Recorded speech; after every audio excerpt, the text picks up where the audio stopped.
So I can see that we're live, but I'm not sure if the audio is live. I guess it should be.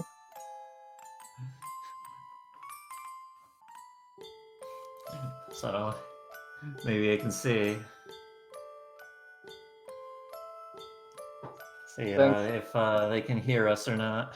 Yeah, we Okay. are live. All Well, right. it sounds like they can hear me. Okay, hear us.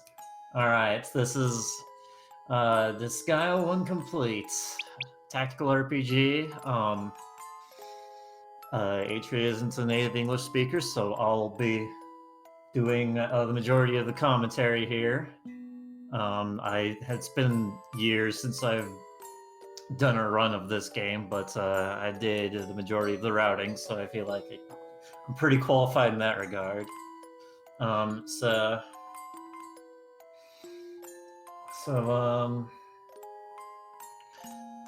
you ready, Atrie? Yeah, we can start it. All right. So, 5, 4, 3, 2, 1, go. Maybe we should mention that we are quite a sleepyhead and slept around 1000 years, and our dear Vassal Edna tried to wake us up with a charm shear, a Gatling gun, a morning star, a drill. I guess this was a morning drill. Morning Star and the drill. Yeah, Right. during the original cutscene, Demon Lord Etna was trying to awaken Prince Laharl from his slumber. And it took all of that to just barely even awake him. Right. So at the very beginning, we're just going to give Laharl an axe, battle axe, because it's basically the best thing for the highest damage weapon. And where are the prinnies?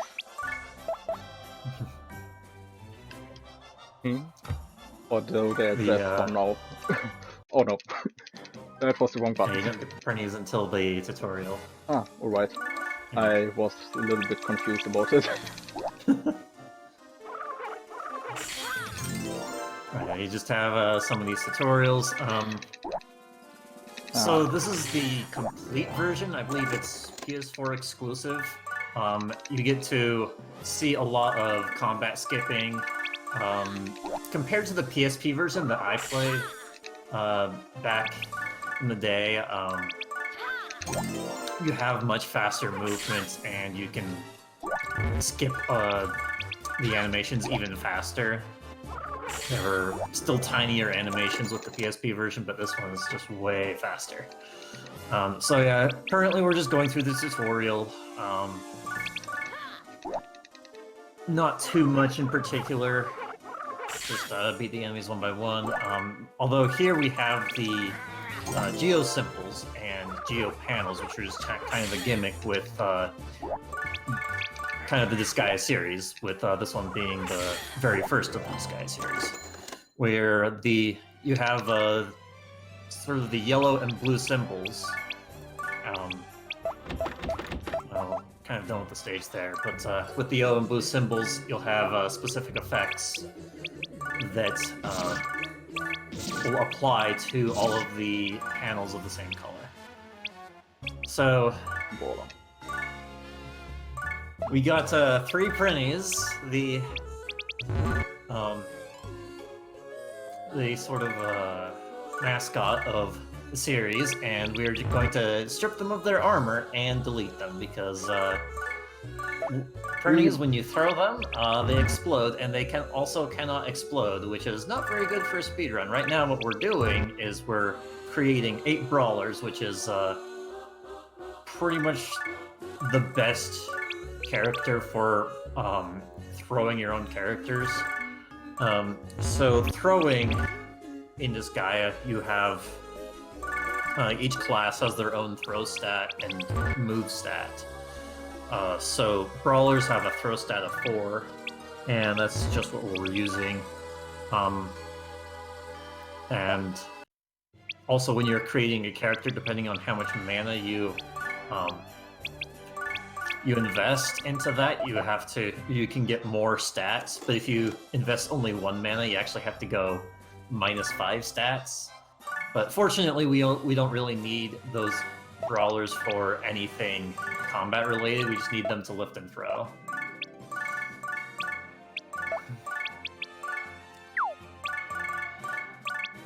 So at the very beginning here, we are going to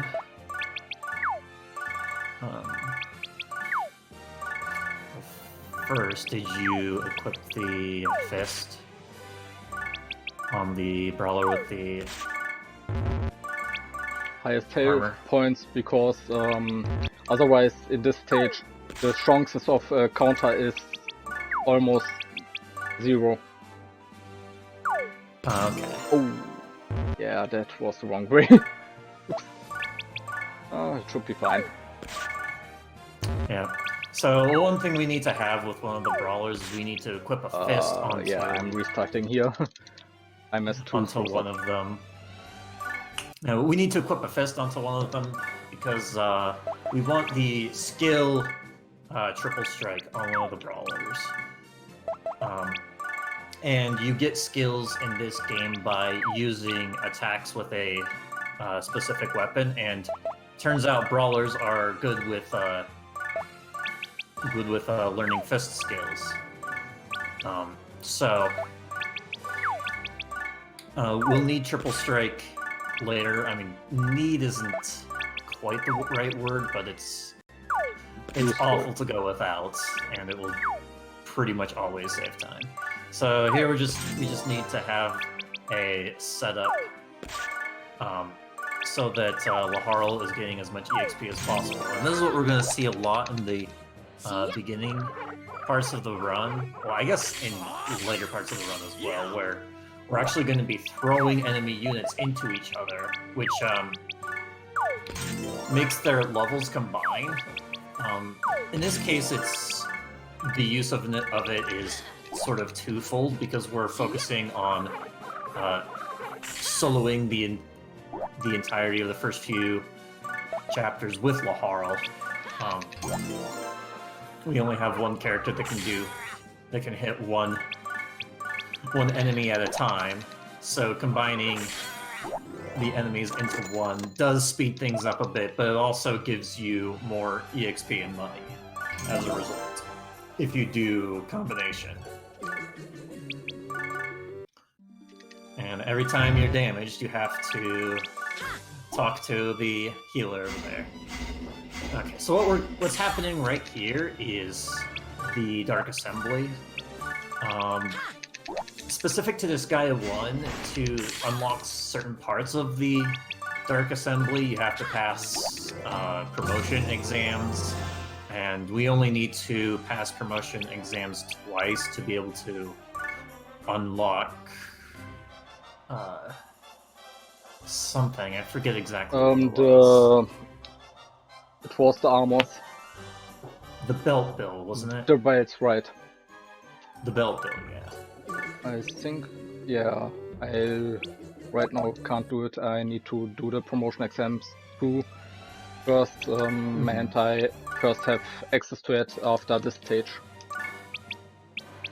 Right, it's just a little bit faster, just kind of EXP wise. Like, the EXP routing works in such a way that it's better to do the first exam there and then the second exam later.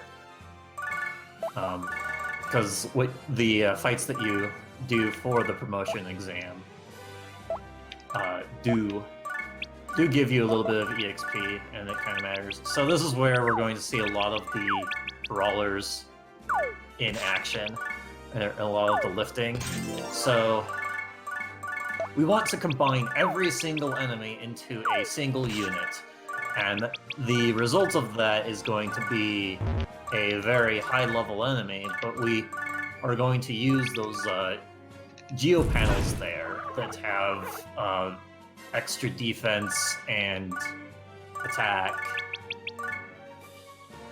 to be able to survive, and we're having this kind of somewhat complicated setup to make sure that we can get everyone to get all of the enemies combined into a single enemy. I don't think I mentioned this before, but you can only have 10 characters at a time per map, or used per map. If someone dies, then you can revive them at the very end, but you're limited to 10 characters.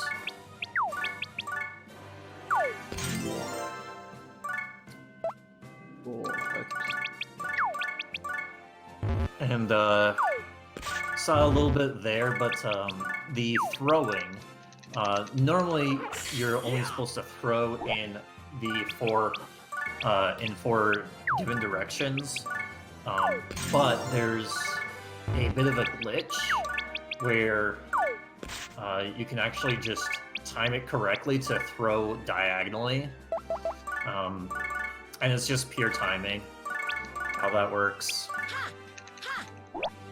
You, I think, have a little bit more time in the complete version for it, because it's having more frames where you can execute the glitch. Yeah, it's just a timing thing, and it's not too hard to get used to.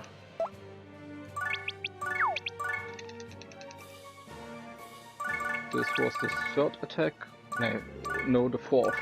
This should be the fifth one. If everything is going right. And the triple knuckle should be available now.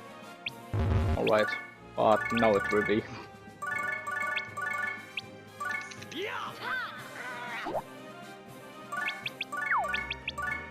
Also, a benefit of the lifting is the enemy can't attack or do anything during the turn you are lifting him. Right. And when you end turn with a character that you're lifting with, or if you're lifting, I guess it's anything in this game.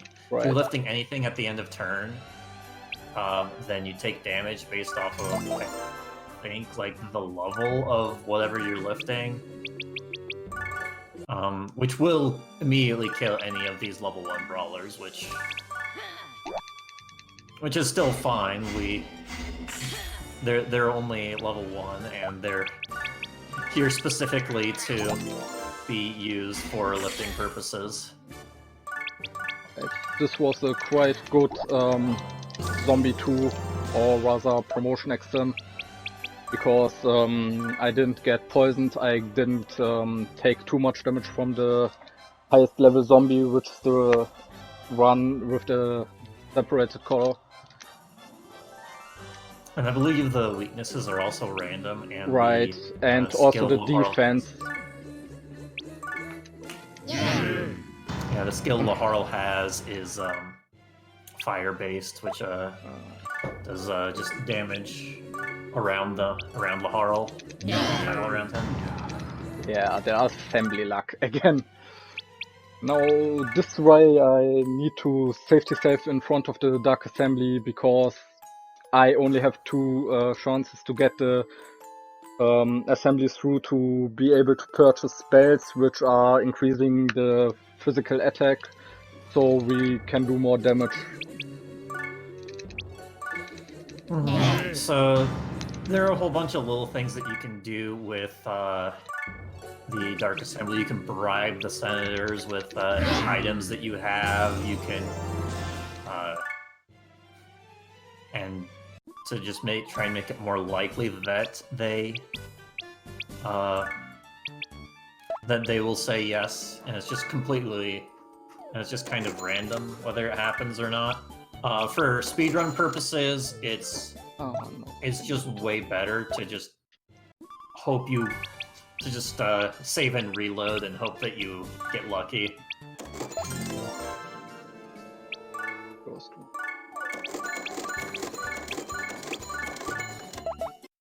Yeah, so we're just getting some power belts on Laharl so that he can do more damage. We need the belts a lot more later on, but you know, might as well do it now if it's gonna help now.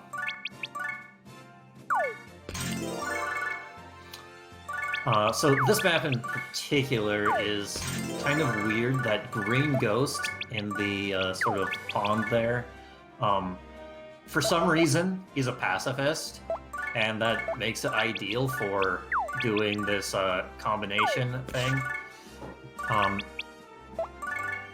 So you're getting way more money in EXP. Like, the amount of EXP you get based off of an enemy's EXP and money based off of an enemy's level is exponential as the levels increase.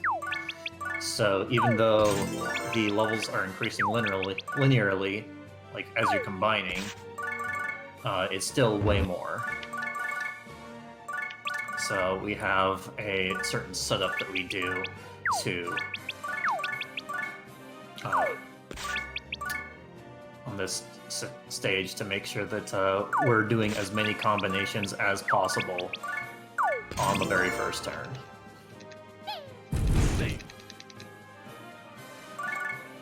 Right, in the best case scenario I get most of them thrown together and can immediately go for the next combinations. Otherwise, obviously it takes a lot more time. Around 1 or 2 turns or rather 2 turns the minimum amount in which you could throw everything together without any issue.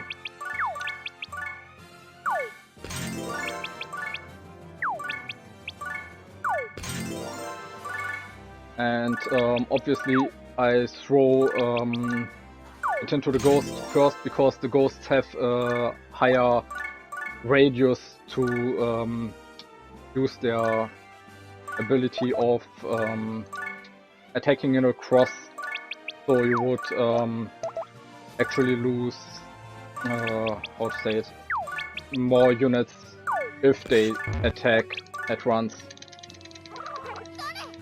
Like this I only lose around 2 units a turn, and because I already attacked 5 times with the brawler I needed to attack for the special skill for later on, I can just go and hit this ghost now until it's dead. Alright. You just set up your characters in a way that you lose as few as possible. Right, because after all, when you revive a unit, you are spending the most money, and in the beginning you can't really afford it all too much. Yeah, every time that you revive a unit, it costs money. Now this which is bad. What happened? Very relevant in this run, as it turns out. See if I have anything to increase my mana. Unfortunately not. That means this is gonna take a few more turns.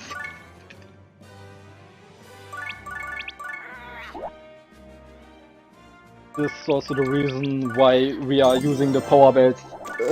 This ghost unfortunately had the double defense buff, and so I did way less damage than I should have done. Right, enemies can just randomly have more defense, and that's something you have to keep in mind. In this case, we couldn't really do anything about it since it was that one specific ghost.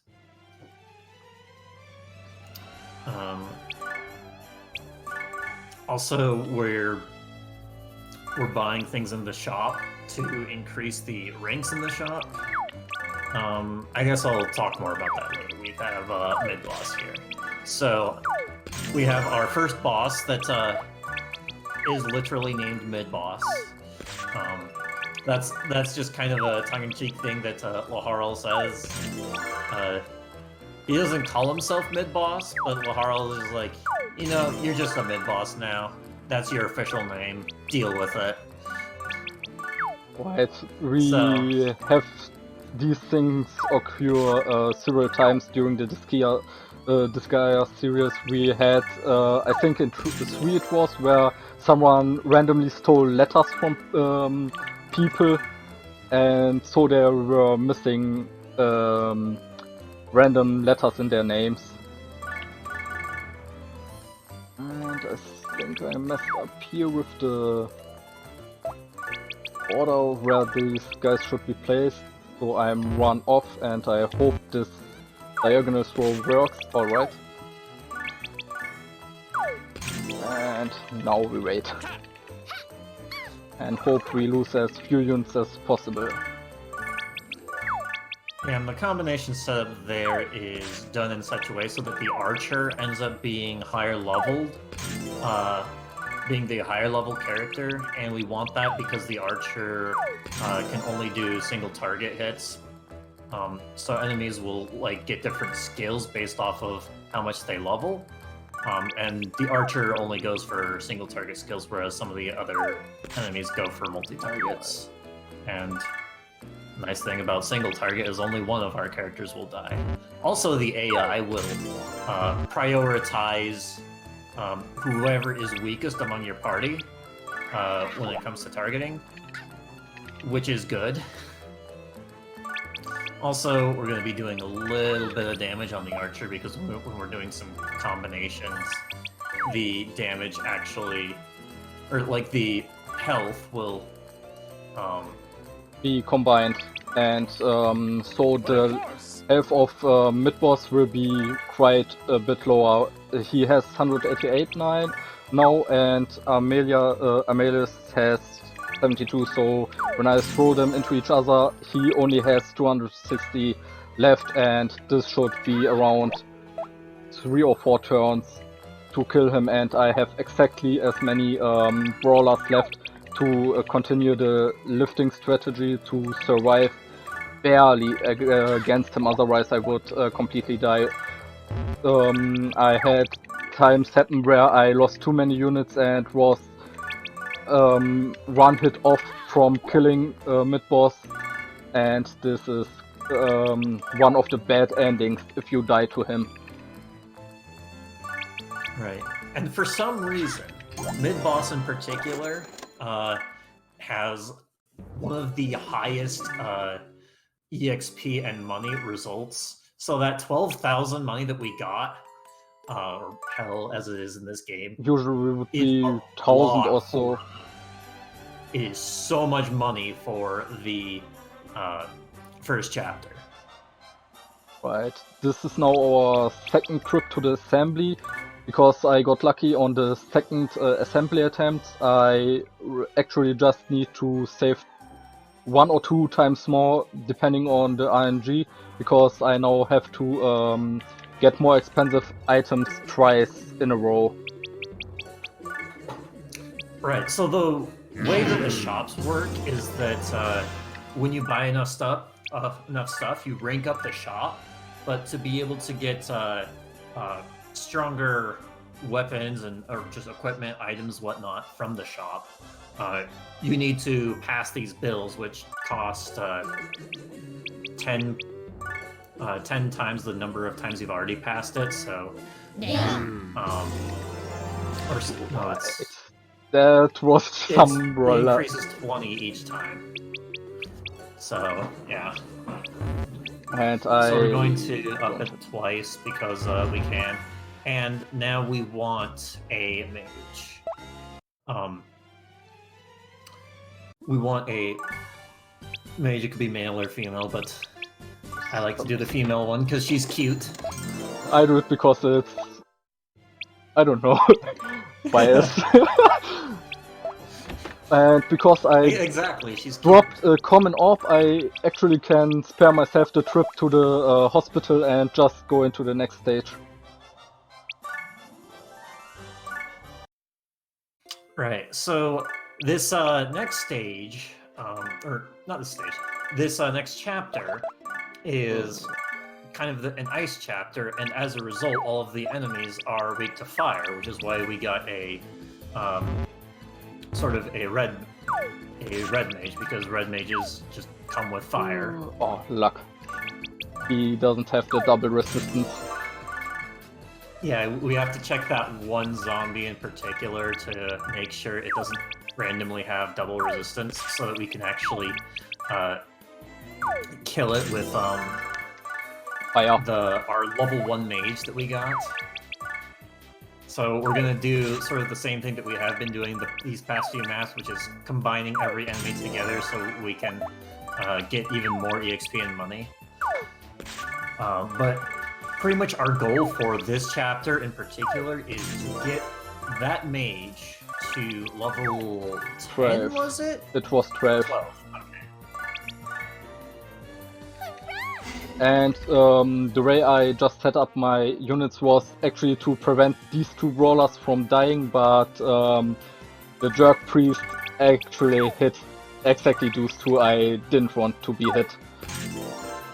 And how the targeting goes is also based on the health the units have, and I think I messed up with the placement and placed the ones with the low health points exactly there where I shouldn't have placed them, so they got attacked instead of the one that's carrying the zombie. It should probably still be fine, but it's not something It you is would absolutely want to... fine. I actually bought, just for safety measures, an MP refill item if the how to say it, if the mana of the red mage isn't enough. I'm just going to auto attack once, and that should be enough to bring it into killable range, and perfect.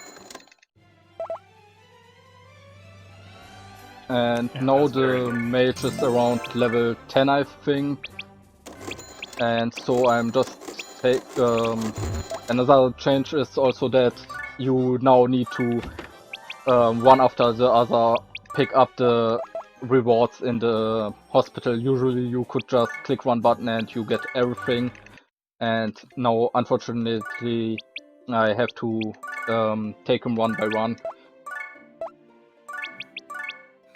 Right, so whenever you heal at the hospital, like based off of how much HP, SP, or how much reviving you've done at the hospital, you actually get rewards, which is just pretty much some equipment, and we're going to be using that equipment because it's actually pretty good for at least the early parts of the game. Well, it's pretty good for pretty much the entirety of the game. Being able to have more SP and more HP is good for a variety of reasons. I think I was a little bit too quick on that one, but it shouldn't be really a big problem.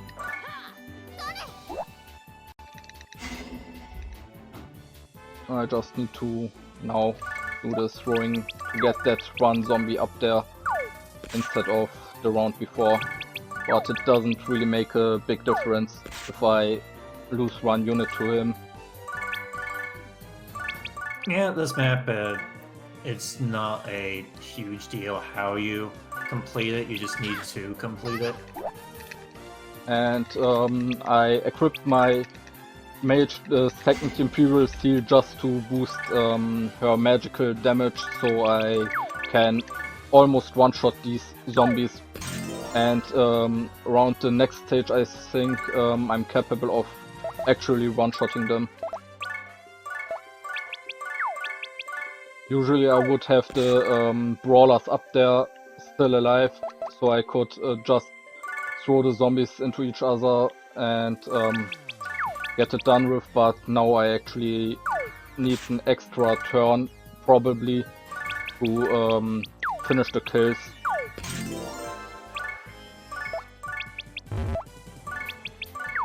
Unless I can manage to complete this one. Alright, perfect. 211, one Skull Splitter and a Mega Fire, and it's a done deal.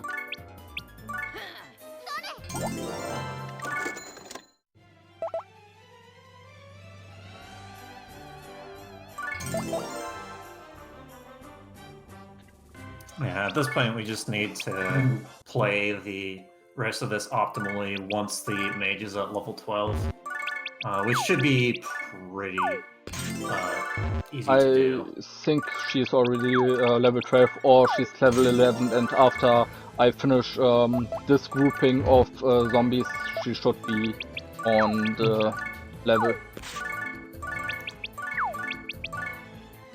Right, we did mention this earlier, but the question in the chat, how do you get the weird angle throw? You just time it correctly to get diagonal throwing. That's pretty much all it is. It's a little bit tricky at first. What I prefer to do is set it up basically. I place one unit in the space, 2 spaces from where I want to diagonal throw it, and put the throw basically so that the unit is blocked. Like if I use this one and set it here up, when I press to the right, then obviously it goes to the place where I want it, and around 1 frame or 2 frames after I throw the unit, I need to cast the, or rather confirm the throw so he gets thrown there, and this just now needs to be restarted because I actually hit a zombie that has double the resistance, and what happens with that is that each time I level up the zombie, the resistance is scaled with the zombie that was used as the base, and the base enemy that gets all the increases in status and level is the one on the bottom of the throw. And right, that's just one problem with trying to use magic damage in this game, is that enemies will just randomly have double resistance, and it makes it that much harder to do magic damage. Yeah, but that also can happen with defense. That was why it took so long to take out the ghost in 1-2, because that actually had double defense. Did I use the wrong? No, the right skill was. Right, now you see the big damage difference. He takes 92 damage instead of, what was it, 22 like damage. 10. Yeah, which is a big difference. Obviously Lahal has to kill it, but it's not really a big issue because I already am close to the level up. I need just 1-2 kills, and we should be level up. I have now the perfect one. This should take care of, obviously. I was on red luck. Whatever. We will somehow get it. And after using Mega Fire enough with that Mage, he actually leveled up Mega Fire, so now he can use Mega Fire with 2 panels. It's not going to come up that much from here on. Right. All we need this Mage for is to get to level 12, and that's it. Right. And that's the entirety of magic that will be used. I'm just gonna continue into the next stage. It should be enough to kill Flown with the Mage to grant her the equipment, and what I just got is also perfect. I can immediately equip it to Lahal, the Dark Rosary, and if I'm lucky enough, I should get the what was it? The Dark Orb in the next stage immediately. Right, the orb's giving you more SP so that you can use these special skills more often.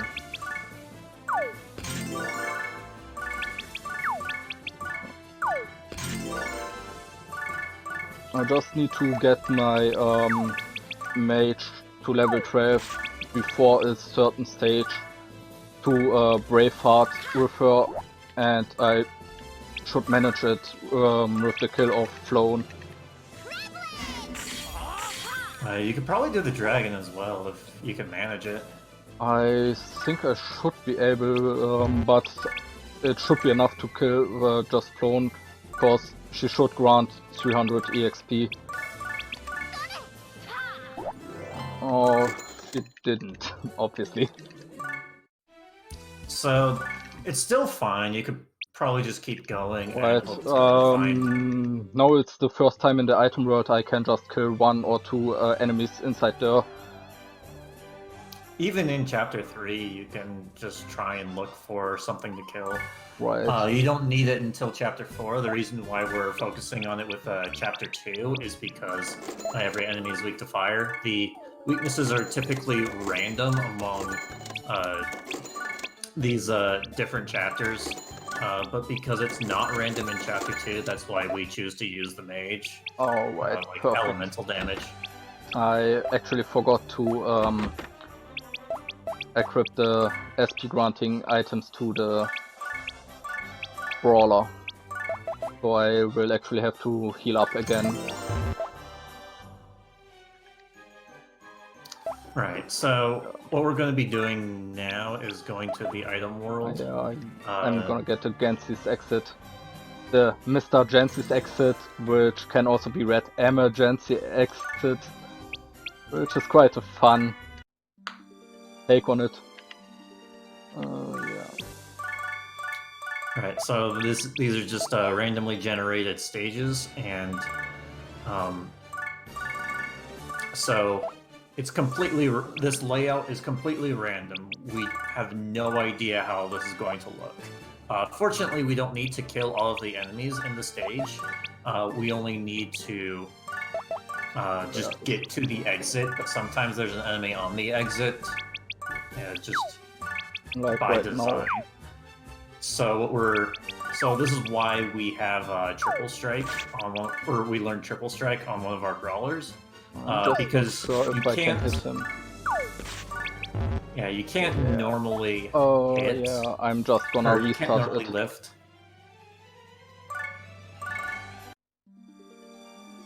Because unfortunately it was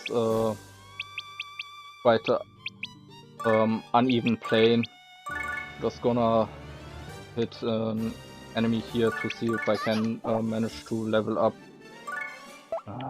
Okay, she has a lot of Yeah, HP she's left. resistant to fire. Yeah. I would go for it in Chapter 3. Yeah. And if you don't get it by the end of Chapter 3, you can work I around guess it. it should be enough to just do it during the Hogmeister fight, because there should be enough to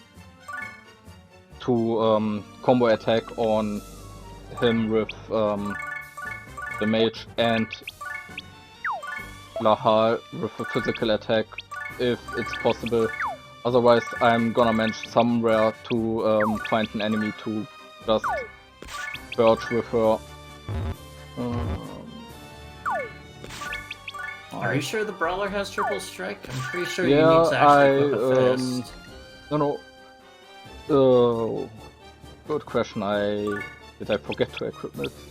Yeah, I did forget to equip it. I actually did get it, but I forgot to equip it. Yeah, so that's why you didn't have That's the... quite unfortunate, but I'm gonna abuse the fact just to get the Mage a little bit. Can I get her somehow in range? No. What has 76? Now it's gonna be throw her into range. Yeah. I'm just gonna continue now, and probably it should be fine if I just don't get any too high level of enemies on the base panels. Ideally, we'd like to get to the base panel in one turn, so that we don't lose any characters. Because the characters that we have, if they die, they're dead until we can get back to out of the item world. I guess I haven't really mentioned why this is called the item world. We actually bought a weapon, a mighty axe, and we're literally inside of that item. And by going through each floor, we're leveling it up. And one of the and the game actually requires you to go for Laharl to equip something that's at least level 10. And you can only do that by going through the item world. So the alternative to using these sort of triple strike strat is to just kill it and then move on to, or kill whatever boss is on the panel. I'm just gonna take it. Maybe I need to use one Jensi's exit to re-enter afterwards, just after I heal up. If everything goes perfectly like this, I can maybe spare myself of using the Jensi's exit. 207, I doubt I'm gonna be able to one-shot it, but I'm gonna try anyways.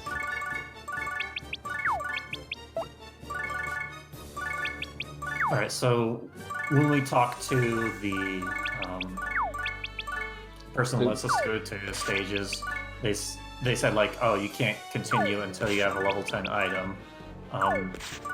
Here's a thing for the item world to let you exit on anything that's not, or any spot that's not level 10 or above, or any,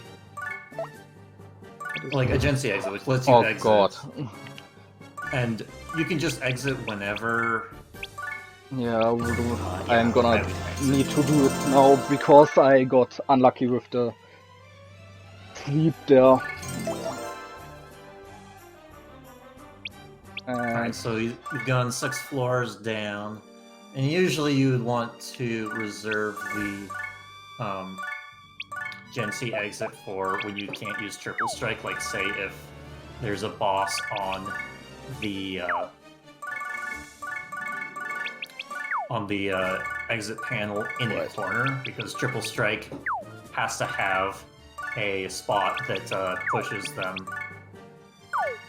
Or triple strike essentially just pushes them one panel, an enemy one panel. Can't believe I forgot to equip the damn fist. 159, it should barely be capable of killing it. And one of the worst geo panels that effect that can happen is either no lifting or no SP moves, which completely goes off the entirety of the run, because I also once had it that I was on a hate 4 panel and I couldn't do anything because I was locked on it, and the only thing I maybe could have tried was to attack with what's the name? The Mage, to nuke the one unit below myself so I can leave there, and unfortunately I didn't think about it and just reset it.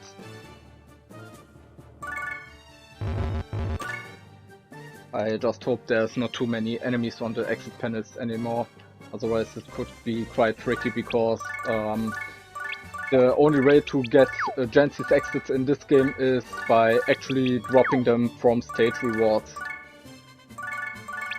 And it's every 10th level, and that's what we need to get to continue on with the game. So that one Gensi exit we have is the only one that we're ever going to get in the run.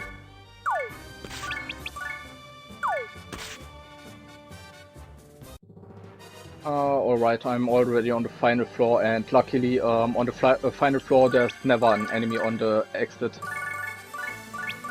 So I just need to finish up this one, and then it's on to the first stage of stage 3, or rather episode 3. Slight little correction, there's never a enemy that will stay on the exit. Right. There can be an enemy that randomly spawns on the exit panel, but will still move if move towards you. Oh, alright. I didn't actually see that ever happen.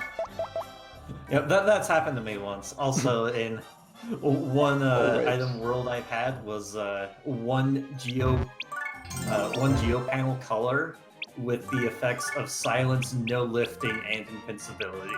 Oh god. Yeah, the worst That was something special. Yeah, the worst that happened to me was around stage 2 or 3, and I was unable to lift anything, and I just noticed it around 20 seconds afterwards, and I was just upset about it because I had to leave that damn stage because the random panel, which was the third one, I actually gone onto because I usually try to close in as much as possible, happened to be a geo panel I couldn't actually enter, or rather lift onto. And that throw in particular right there you have to do with Etna because for some reason you can't, none of the generics that you start with have 4th throw, but Etna has 5 throw. So there are a few situations where you want to throw with specifically Etna. I'm probably going to consider to kill that one down there just with the mage for the EXP I'm missing. I hope the damage should be enough. 40, yeah, it should barely make it. Oh, he's living with 4 health. He randomly also resisted fire. No, I think he had You don't to. want to do yeah. it on this chapter if possible. Yeah, but here's the level up I actually need, and I need it at least after this chapter.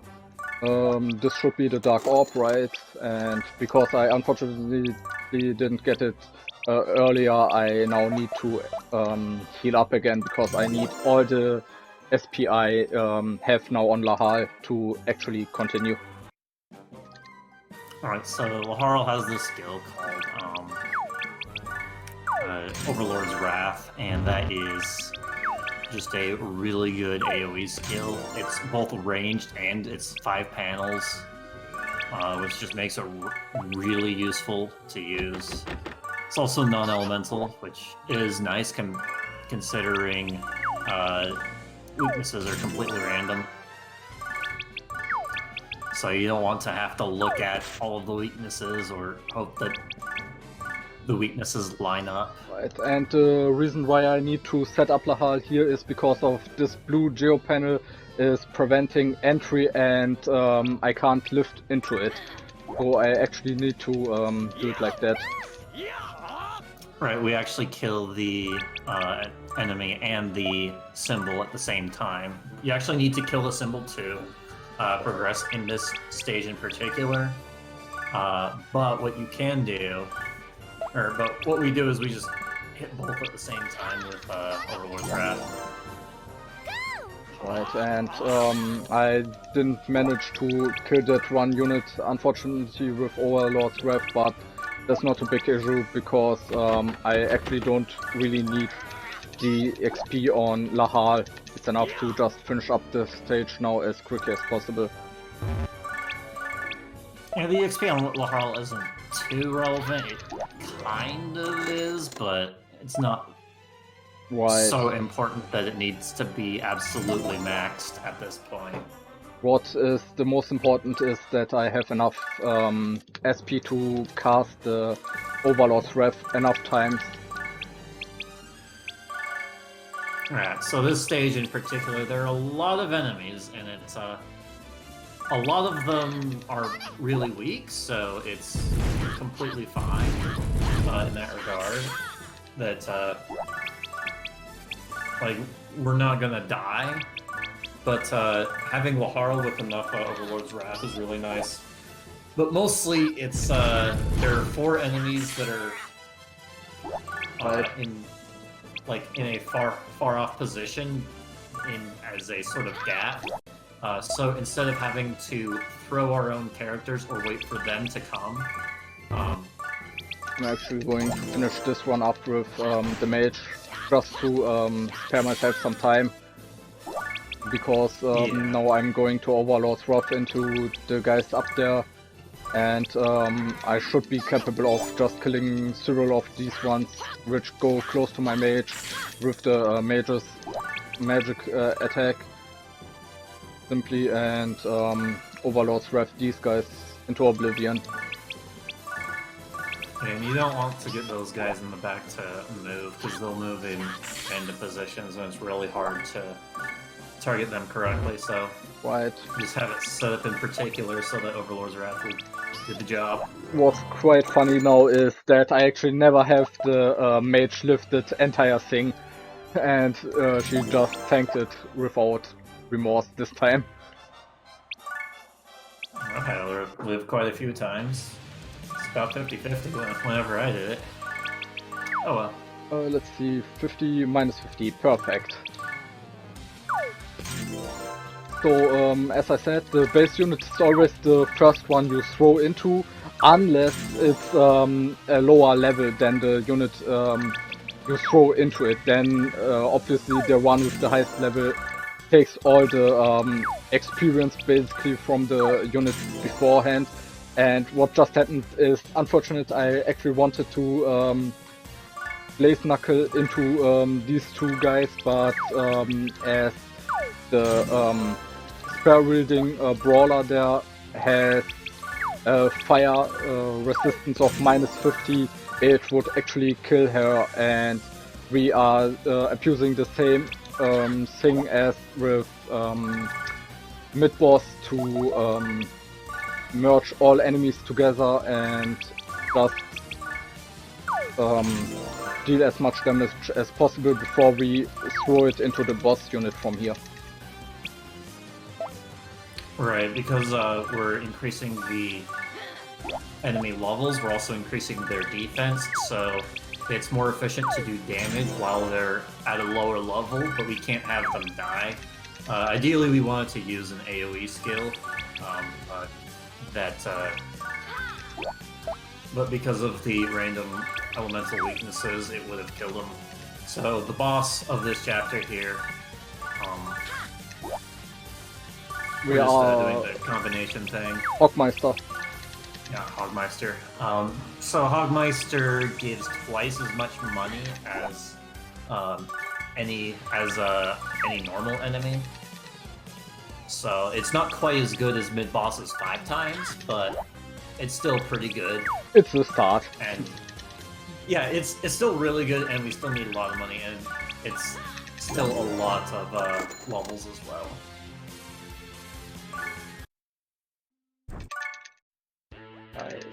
Basically another 15k, and then when you complete this chapter, you also get money.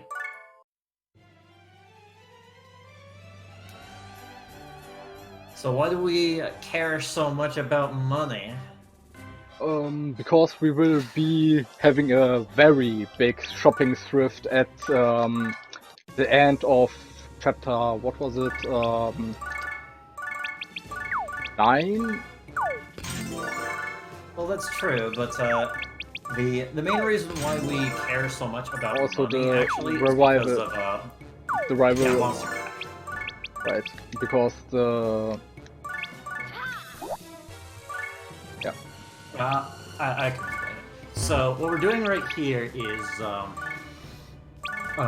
we're combining monsters and we're trying to capture monsters. And the ability to capture a monster is based off of the stats of the characters that are in the panel. You have to throw whatever you're trying to capture into the base panel, your base panel, and how much, like the chance of capturing it is based off of stats and how much HP and I think also SP it has left. right, the less SP it has, the better it is. We need to get this one at level 48 so we can capture the next one later on. Alright, that was the second one. One more round of buffing, or rather, I think it's this round actually, and we can immediately start the capture attempt. Right, so 3 turns of 2 attack buffs, which is Braveheart. That that will give you sort of the max buff in terms of the attack buff, and that is that will get you Perfect. that will get you double. And so we're putting Laharl back into the base panel to try and capture the level 47 pumpkin. Right. And Laharl is level 27 for reference. And we're going to keep doing that over and over for a while so that we can get increasingly higher and higher level enemies. The reason why we didn't do this before is because the cost to revive these monsters is really high. So that's why we were so worried about how much money we had, because just the hospital bill is huge. So Well, if this would be Europe, we wouldn't have that high hospital bill.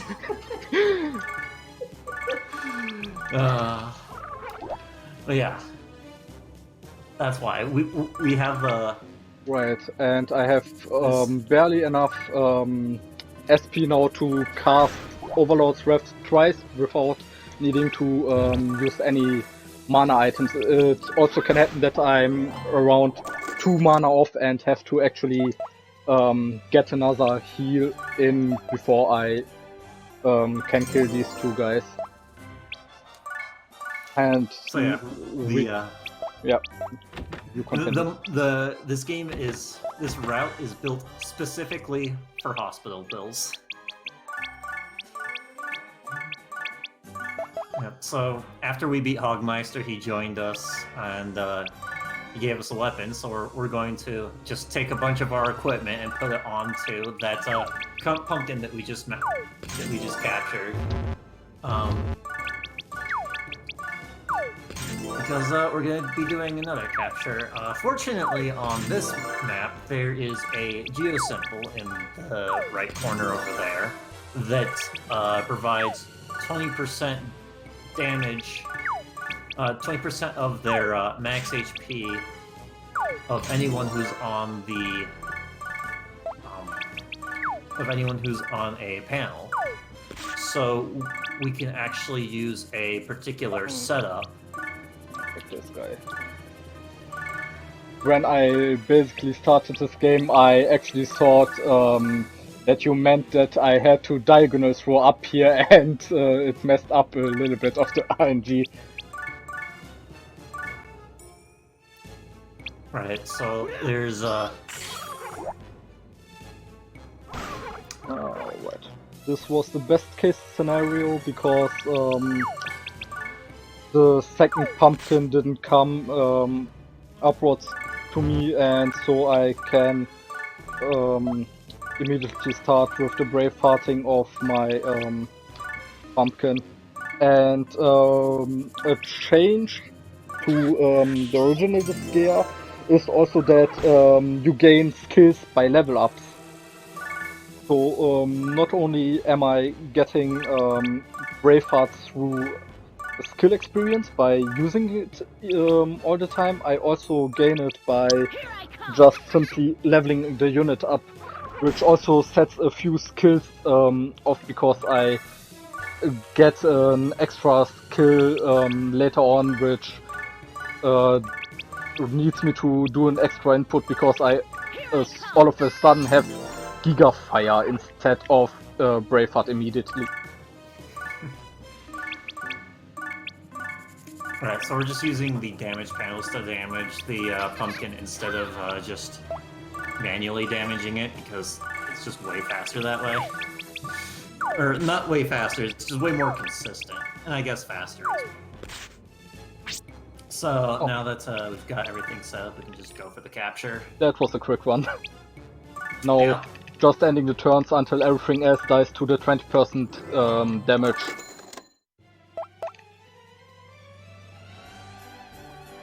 Obviously, right.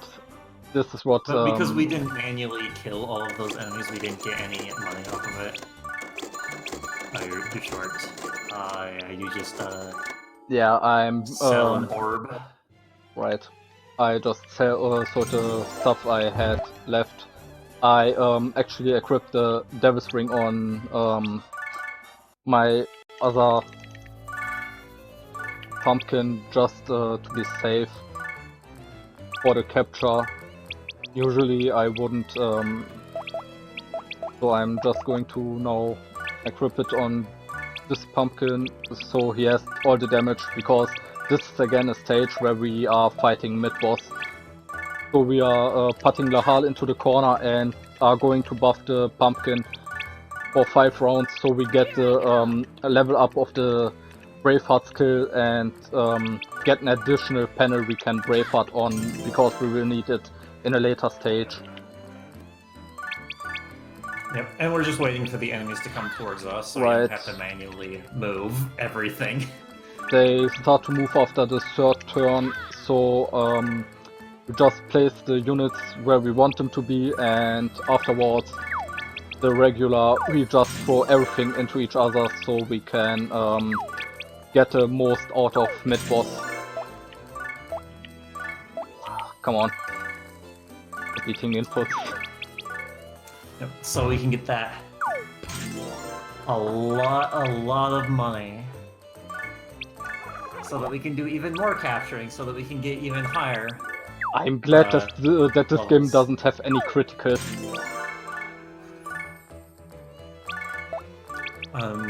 There aren't any criticals with special skills now. Yeah. There are criticals with normal attacks, but Yeah, normal right. attacks really don't do that much damage.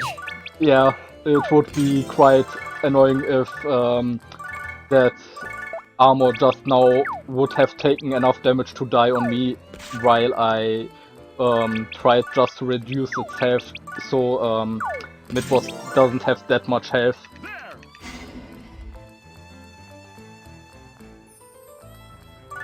And yeah, the random name generation is also quite the amusing thing inside the Disgaea series.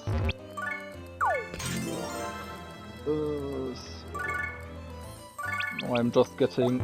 obviously I took the wrong one. Not an issue. No, it's just again, get mid-boss down. And due to the nature of Braveheart, we are dealing, even if mid-boss is literally almost double the level of our pumpkin, we are still doing around 500 damage on him.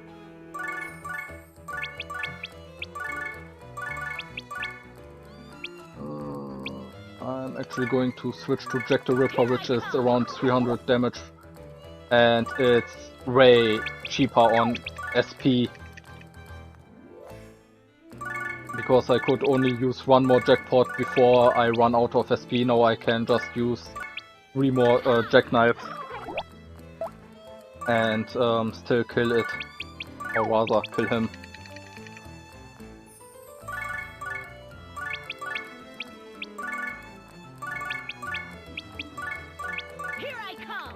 And now again we see 91,000 gold.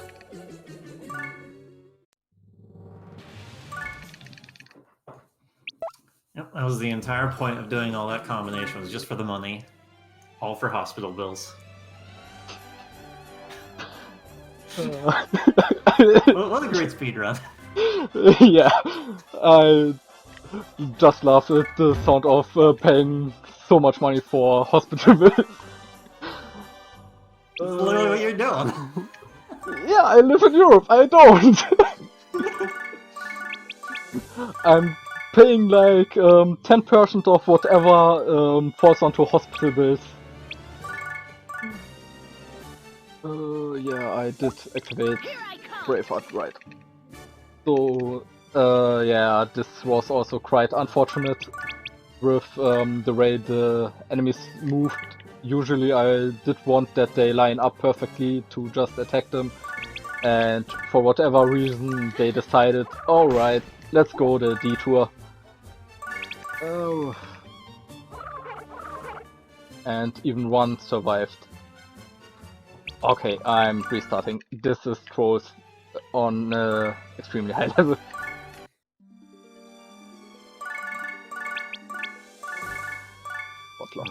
bring your level 47 pumpkin in as well. Yeah, I don't think that will do any difference. It's just how the AI works. Yeah, okay, now they are at least lined up somehow, which should make it Yeah. possible in around 2 turns, unless they decide to switch their formation due to whatsoever reason. Yeah. This time it cleaned up. Yeah, the enemy's movers kind of random. Yeah, the only thing that's not random is the first turn, and everything else is random, and they just decided to split up again for whatever reason. Get in line, please. Oh. Because of the geo symbols, you take 20% your maximum HP every turn. Which means hospital bills. Yeah, you could get rid of those geo symbols, but yeah, it's not worth the time. Oh, my favorite stage. Oh. So we are utilizing here a special lineup of enemies, because we now want a pack which is these green dudes here. And we want one on level 86, I think it is, at the end of the stage. So we are setting up our units in a specific order to maintain exactly that level. I actually did a few trials of this stage before the run, because I knew the RNG here is just hell. Yep. Just lift this guy up and I can enter turn. This is probably the worst one in terms of capture success rate.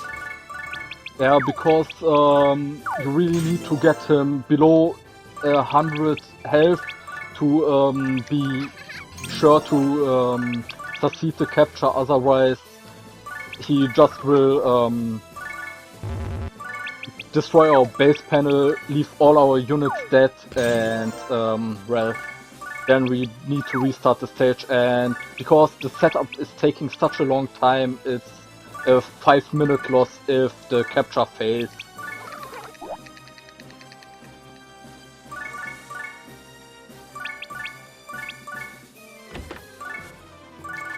Yeah, the setup for like this entire stage is pretty fancy. There's quite a bit of steps into it to make it all work.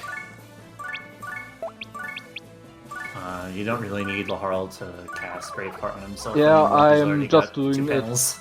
Yeah, I'm just doing it for the safety.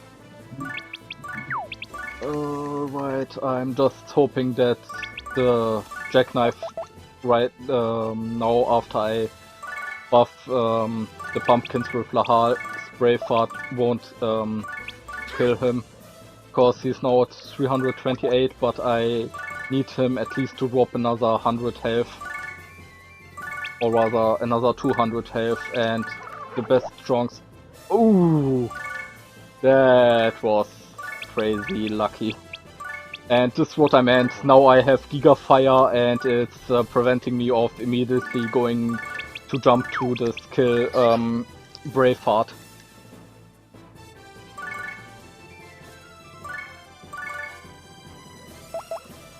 $13 is actually really good. Right, that is really perfect. That's literally, I guess, nearly 100% capture chance, because the pumpkins have so few damage to take down from him that it's nearly guaranteed to capture him. Yeah, to reiterate what's going on, we want to get this enemy down to as low HP as possible without actually killing it, because we want to capture it, and the chance of capturing it is based off of how much HP it has, and SP, the because stats are... we start by shaving down the SP of him, and afterwards we go for the health actually. So the higher the SP is, the more we have to take him down, which will be seen in this stage, because we are immediately going for the next capture. And those puck enemies are actually really good to just use, because they have a their third skill called Camaraderie is an AoE skill with 5 panels. That's it's actually in an X shape, and it's incredibly useful to use. So this map in particular, pretty much every single panel has invincibility on it, so you need to go to the very end of the stage to lift the Geo symbol to get rid of the invincibility. And because of this, what we can do is we can just freely combine all of the Nekomatas together to get all of the enemies on the map into a single Nekomata, and get level 112 Nekomata, and just slowly chip it down freely without having to worry about taking damage ourselves, because we're also invincible. Right, I'm going to line my units up so that the Nekomata tries to hit him as long as the other one goes, and because she's gonna constantly use the Mystic Blast until I'm done with the setup due to her having 2 targets, or actually go for the normal attack and start a combo chain, because the brawlers unfortunately have quite a high counter rate, or rather counter number, which means that they will attack back and forth for a while.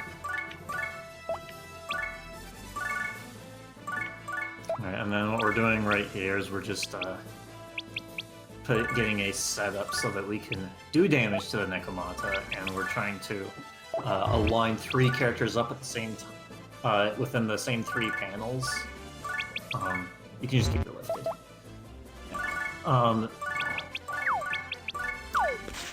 Because Mystic Blast is a 3-panel attack,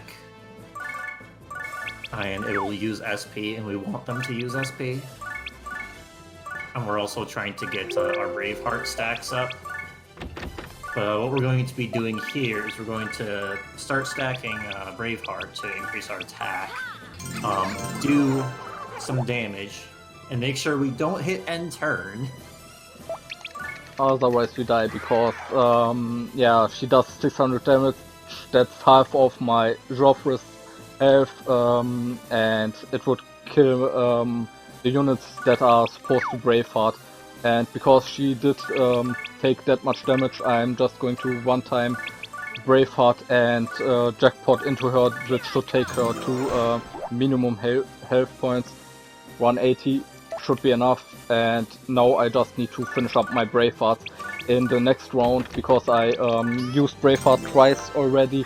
I have the highest output of Braveheart, and should guarantee the capture. What I prefer to do is also use Lahal in the formation to get it small extra safety by Bravehearting Lahal as well, and then sending all of the units into the base before I throw in the Nekomata.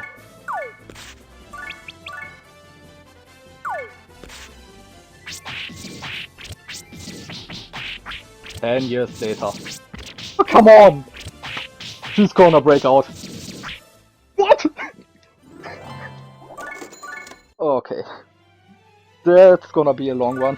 Oh no, I didn't want to restart the stage. Back out.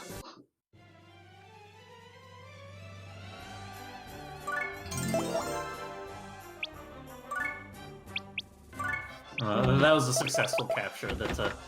The amount of time, the animation time it takes to capture is kind of random. Right, and this was one of the longest ones.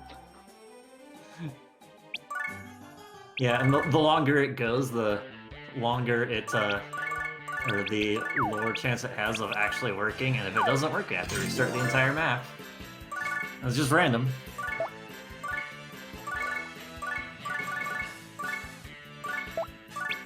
This is again a special formation we are going to use by setting up the Nekomata and Braveheart her before we are going to attack the enemies. The perfect thing that can happen is actually that the Nekomata is going to be surrounded by the 4 Sukubai on the corners and is immediately going to combo into a camaraderie to finish them up. Unfortunately, it didn't work out, and now I have to do twice the amount of stuff because one of the Sukubi went into the exact opposite place I actually wanted her to go.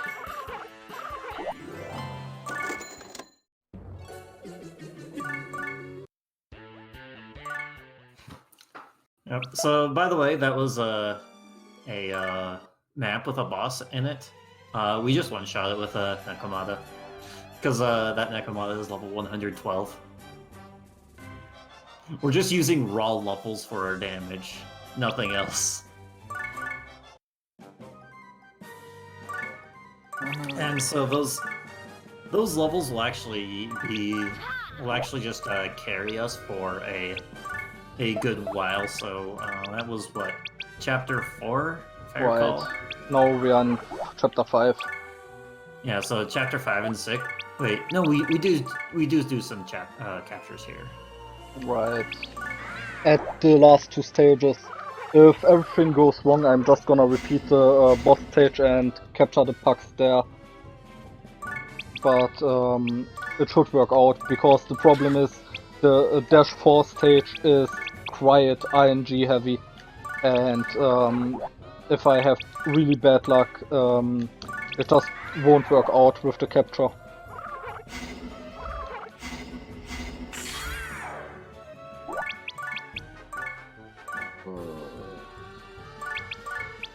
Yeah, so this capture strategy, it really only works on a few Disgaea games. It's 1, and then the PS2 version of 2, and Disgaea D2. When it comes to the other Disgaea games, the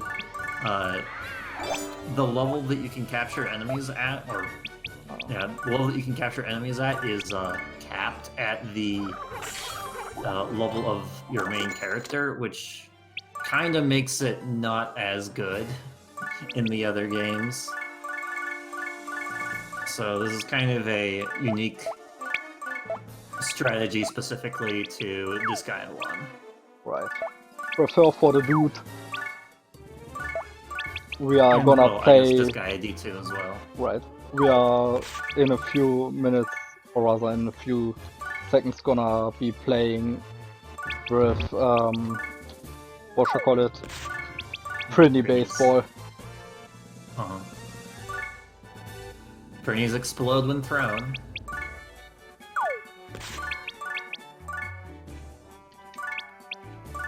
This should be enough to kill her. Yeah, perfect. Pretty boy.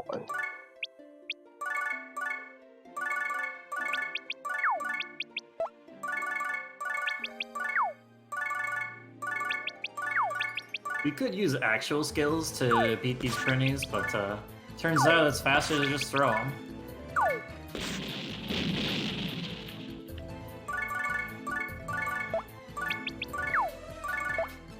To make them have chain explosions.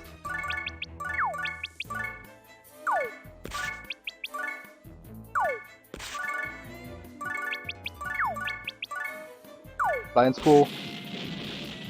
Because Prinny is hiding right behind that tree there. But you... Yeah, I'm just gonna use Etna, Lahal.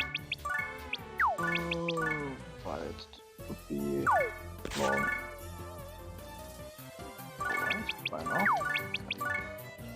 Yeah, I think I messed up with one unit. Let's see if I manage it. Barely. That's an extra round. Usually I get all of them thrown into range of each other and can just finish it. I messed up one.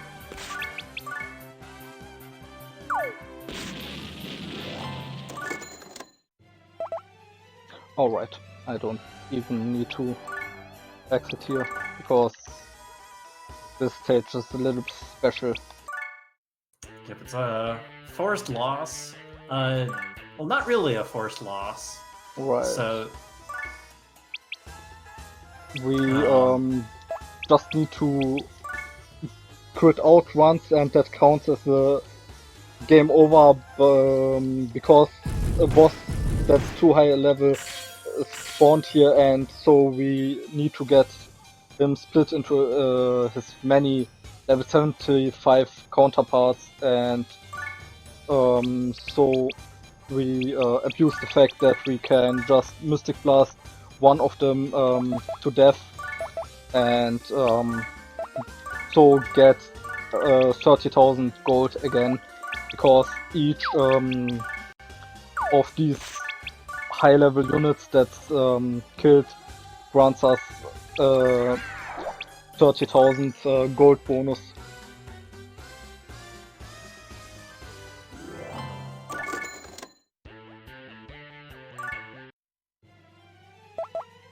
yeah, it's just faster to take the intentional death and then have the characters join you instead of just doing the whole thing yourself, which you can do, but it's kind of takes quite a bit of setup The to do. victory muscle ace. Do you remember if I need to heal up or if it's enough to just equip the muscle? You need to heal up. You want to do the 300 on one of them, and then Yeah, the next 3 on the next one. Right. Well, I think that should still work. Yeah, So we're it's actually gonna doing. work. Yeah, well, let me explain this map. So we want to do a capture on this map with a puck, but one problem is that there is a warp symbol, which means that on every single panel of this map, at the end of turn, they'll randomly warp, or everyone will randomly warp to a random position. We don't want that to happen, so we want to set it up so that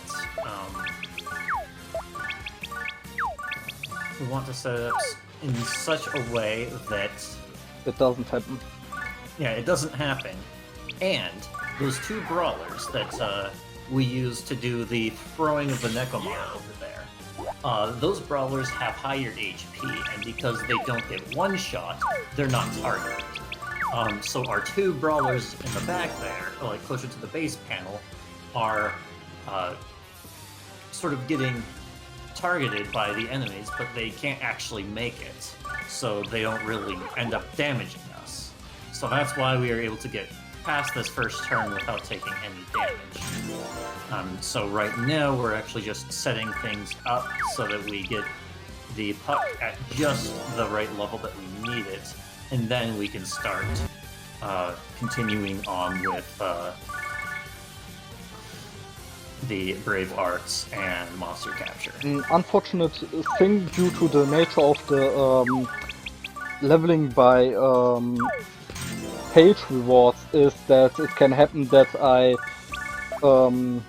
get too high a level, and so the RNG or rather so the enemy movement gets messed up, and I can't succeed the capture because the enemies are way too far around each other.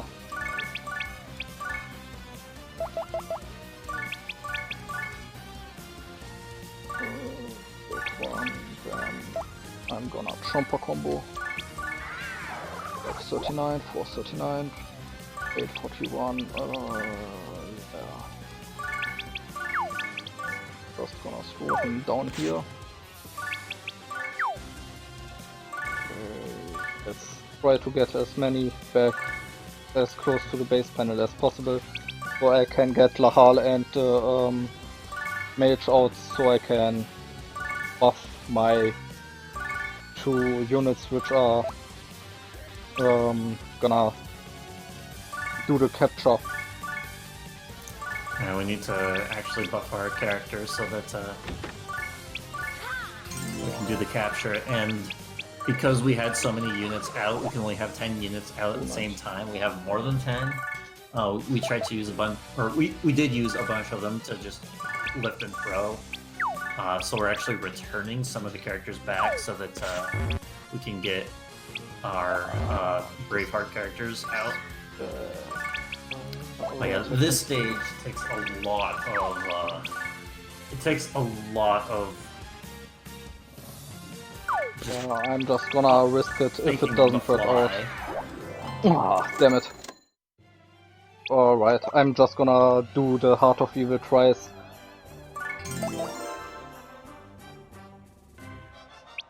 Okay. Yeah, so this very next stage, there's also a monster capture map. So what Atrie's gonna do here is he's just gonna do this map twice. Or rather, I think I can manage it because that one puck is how do I say it?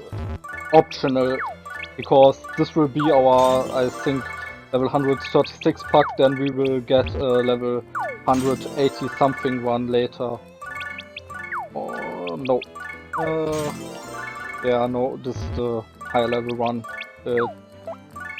It still should work out, because I also finished the run once where I failed the capture and I just let it be.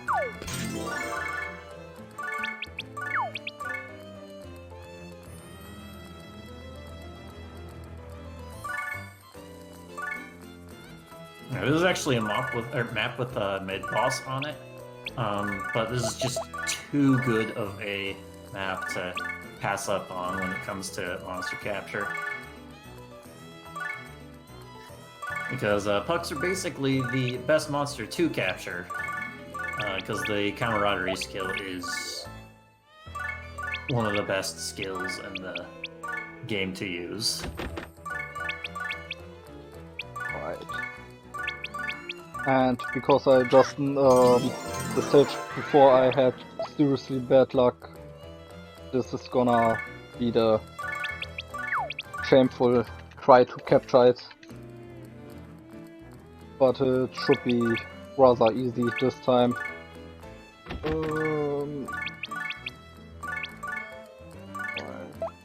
Let's see, I think the Necromata Mystic Blast should be way more than enough. Yeah, that's way more than enough for debuffing him. I'm needing just one more round to set up the capture, because I need to Braveheart once more, and I'm going to, just for the safety measure, Braveheart Lahal, the Necromata, and even the Mage together, so I can have the highest rates of the capturing, because I did manage to get a poke from the stage before.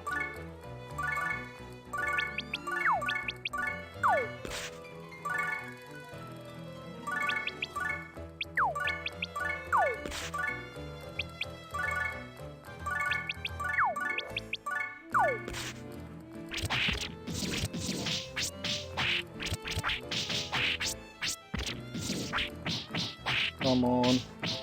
Yes, perfect. And well, the only survivor is the Necromata actually, and it's way more than enough for finishing the kills. I'm just gonna throw in some mana restoration so I can just use her skill to do the kills.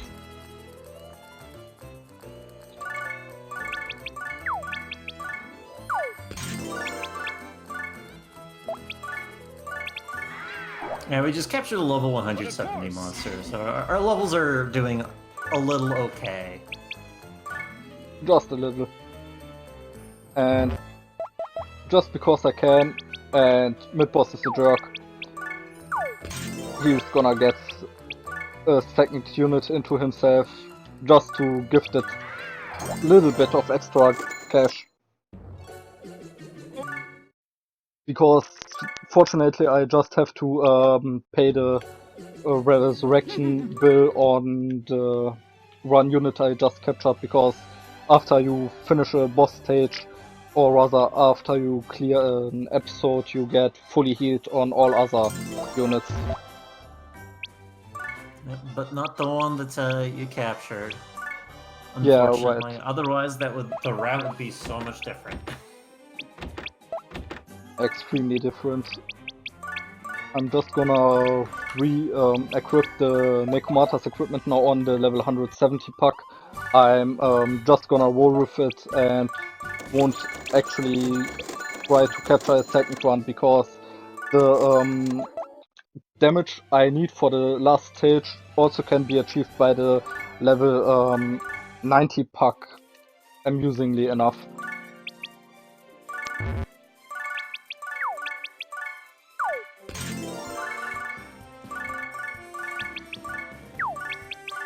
Yeah, so now at this point we don't really care so much about capturing. We're good for a while. So our characters, because we have these really high level monsters, we can just go through these stages specifically with these monsters and go through a lot of the just story portions really easily.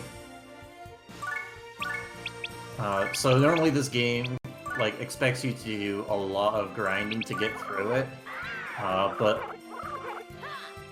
but when it comes to speedrunning, the way that we get through that all that grinding portion is to just Yeah, do I this. just had extreme luck with the Demon's Breath. It immobilized all 3 zombies down there. Demon's Breath doesn't actually do as much damage because it's int-based. Right. So you would rather use something like Camaraderie if possible. Right, but because the lineup of the enemies is like that, it's better to just use the what's it called, the Demon's Breath. Because if it was the level 136 puck and the level 170 puck, it would have cleared up the enemies completely. And just because I know where's the other puck, there is. Right. It there. And I'm actually gonna throw this guy up here. And this should manage the takedown. Yeah. Yep, so this stage has this enemy boost panel, which makes the enemies really difficult. It would be really difficult to kill them if, we were at the level that the game expected us to be. So normally you'd have to go destroy that symbol and then deal with all of the enemies. But we kind of don't care. This map you have silence and damage, so you have to. This is kind of a puzzle-ish map. So you have to get rid of a specific symbol before you can get to the other side where all the enemies are. It's that symbol in specific that makes it so that we can get past the green line. That was a little bit unfortunate. Throw everyone past. And also because of the silence panels, we can't use skills to kill the enemies, so you have to kill that symbol, no matter what you do. Thankfully, because of lifting and throwing, we can just do it all in the first turn.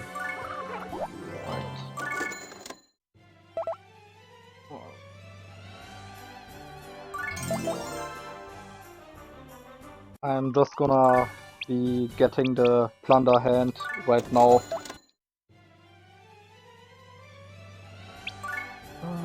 Was it this one or was the one afterwards? Okay, it's the one afterwards. I see what you're doing. No, you don't. I know what you're doing. No, you don't. So let's get this one, the lowest level one down there. Yeah, right. I don't have the other pack, so we will go with this guy there.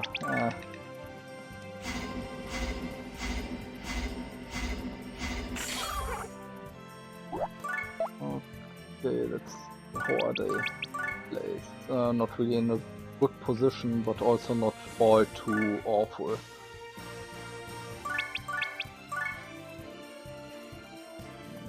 Get these three. Can I get somehow another duo? Yeah, like this.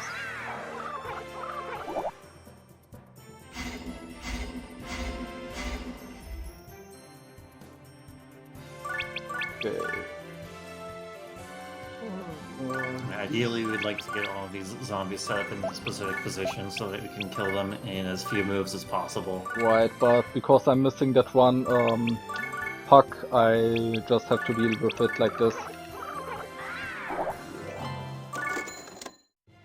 Oh, that was a nice one. The lizard tail is a quite high level and high damage weapon, which I am gonna immediately equip to my Necromata, because the Necromatas, for whatever reason, deal the highest damage with their Mystic Blast.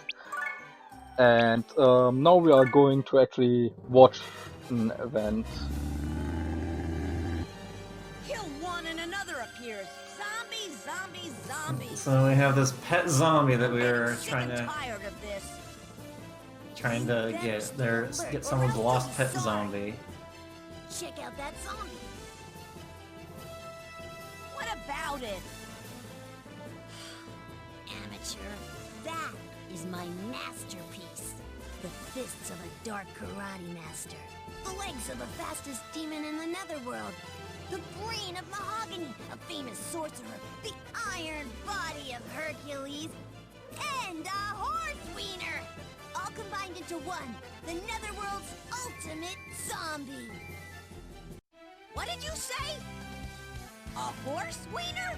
Now, that's dangerous! Guys, don't let your guard down! Oh, wonderful.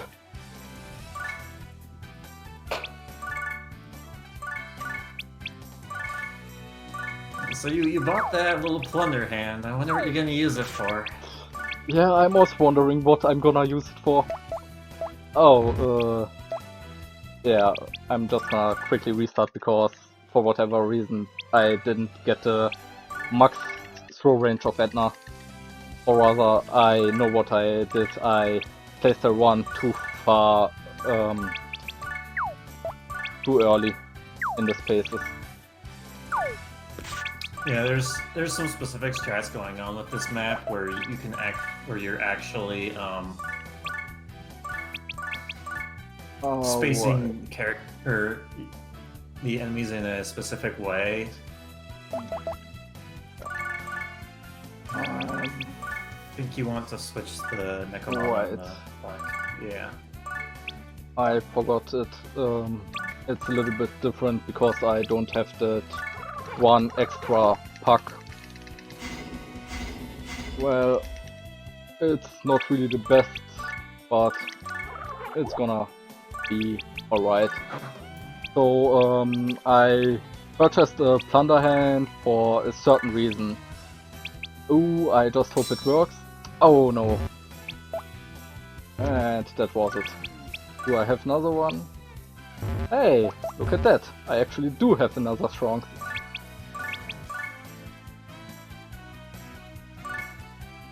Obviously, if we can use it, it's literally the validation chest of randomizer for Legend of Zelda. And if I can get it, I am gonna get it. How many do I still have left? I have one more chance. Come on. Yeah! You got it. Now then. Who am I gonna equip it to?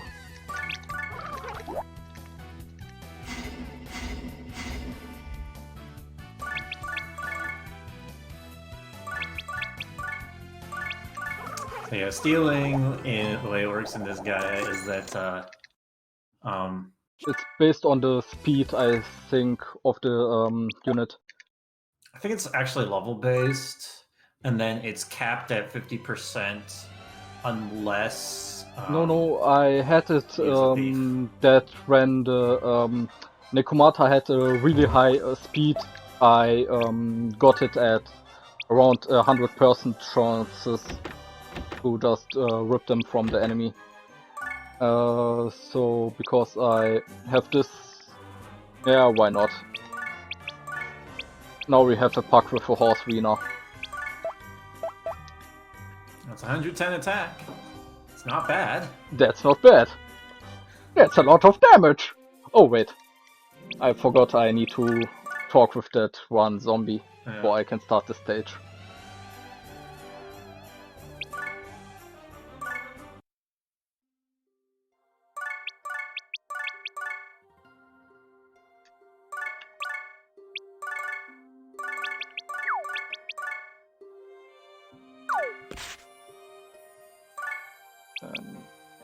To get the Nekomata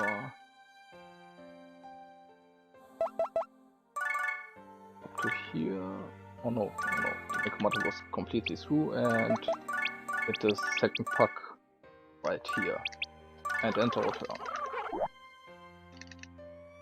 And now I compensated for the around 100 damage that I was lacking beforehand because I didn't capture the level 136 pack, and now I can also manage with the level 91.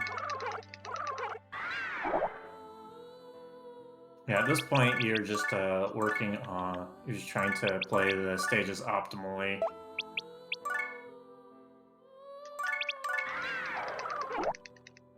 And what's annoying about this chapter is the enemy boost times 3, so the range of the damage I deal is extremely random now. So I go from suddenly dealing around 400 damage with an attack to 50 or so, or 0, which is quite an annoying thing. Let's just delta click him, and perfect.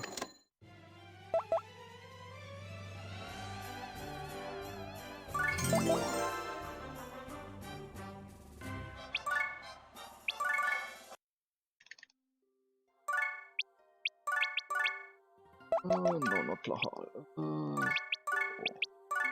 You are going to go like them.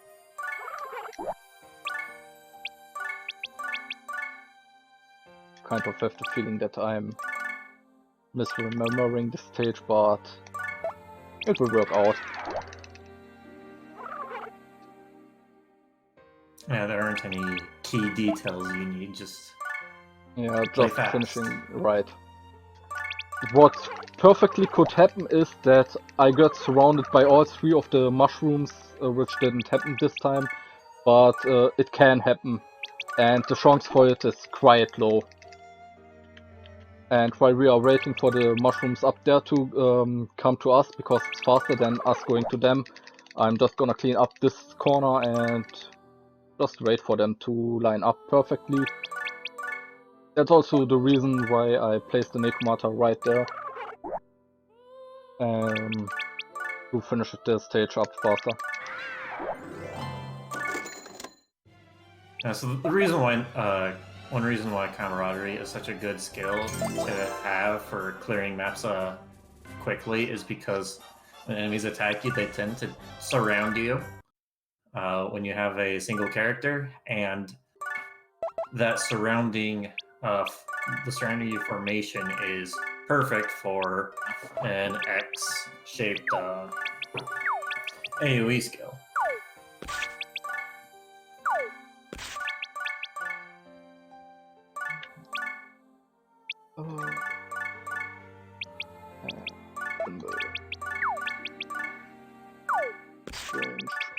camaraderie down. What I hope for here is that all the brawlers are moving, which luckily happened, so I'm gonna save me one turn. So I just need to use camaraderie once down there, then I can just immediately attack there. What I'm actually going to try is to send out one more brawler so I can line the fourth one up inside the cross shape so I can immediately just kill all of them.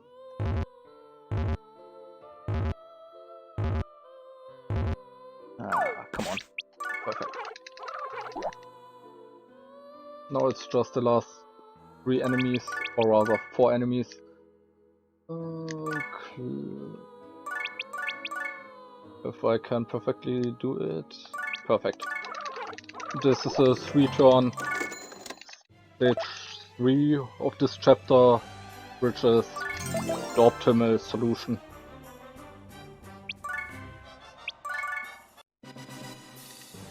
Well, even though we have characters up in the level 170 range, it's still not quite enough to beat the game.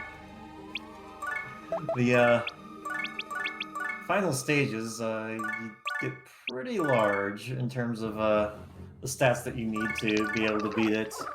To be fair though, our equipment is terrible, because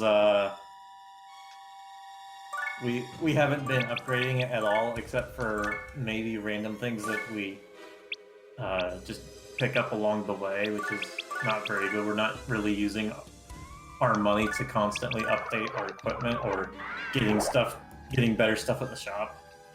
We will be doing that later, but not yet. Yeah, and what just happened is they split up in a quite bad way, so I can't simply finish this in 2 turns.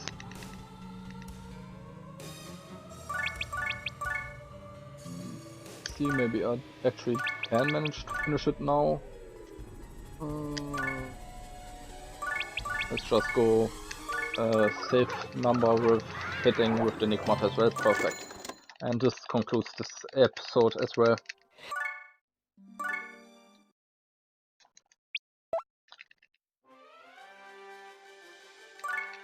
Oh yeah, this is the chapter where we meet Gordon. I guess I also gonna play the Jennifer cutscene because we are so good in time. Because it's quite hilarious how Lahal is reacting to her. Yeah, after we get them. Gordon? Gordon, where are you? Oh, this isn't good. Where could he be? Spaceship crashed. Gordon failed to escape. Probably smashed into atoms. Rest in peace. Don't worry, Thursday. He's Captain Gordon, Defender of Earth. Understood, Jennifer. Activating life scanner. Thank you, Thursday. Always listen to a hot babe. That's the law. Beep, blip, beep. So this is the stellar graveyard. How beautiful! But it looks like the stars are crying. Flan, you're so romantic. I just wanna choke you to death. Edna, you are choking me. I can't breathe. Hey, enough of that! Yeah. Saved by the bell, Flan. I hope she was just joking. I almost became one with the stars. Oh, unfortunately, this wasn't the one I was thinking about. I think were they meeting up in the next chapter, or rather in the next part?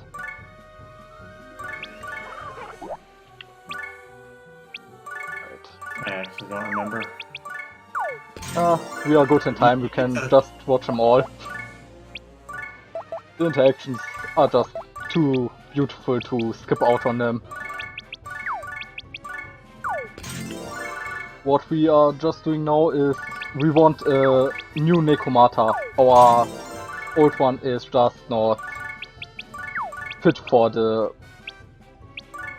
damage that we will need.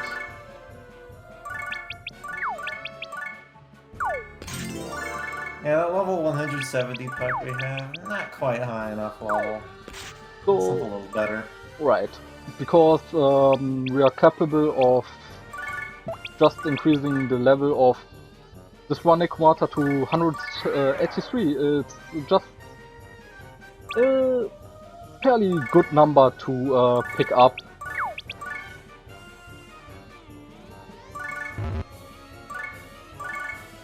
And because they are so nicely arranged for us, it's also easy for us to throw each of them into one another and boost their levels. So where's my mage? There we go. Bravehearting. I'm gonna use Demon's Breath because it's a chance to sleep the Necromata. 779 and 700. I can do the same attack twice more with Braveheart. Just to go safe and not actually killing her. I'm gonna... Yeah, good that I didn't Braveheart with Valahal, otherwise she would be dead. So, a change in Disgaea Complete is that when you use support skills on your own characters, you actually get EXP. In the original Disgaea, that was not a thing. So that's why Laharl and the Mage are actually leveling up. All the time.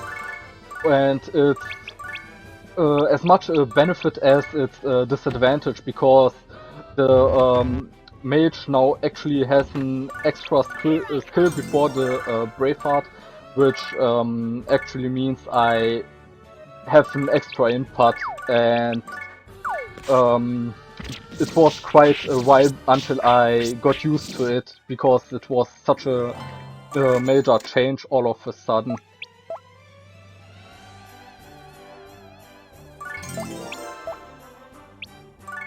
I'm just gonna switch the equipment now to my Necromata, just to increase the damage that I do on the next one. I'm gonna take the Lizard's Tail from my other Necromata, because now I'm going to get another Necromata. Sense any signs of life, Thursday? Unfortunately, no trace of Gordon's biological signature. Isn't Cersei just the optimistic little guy?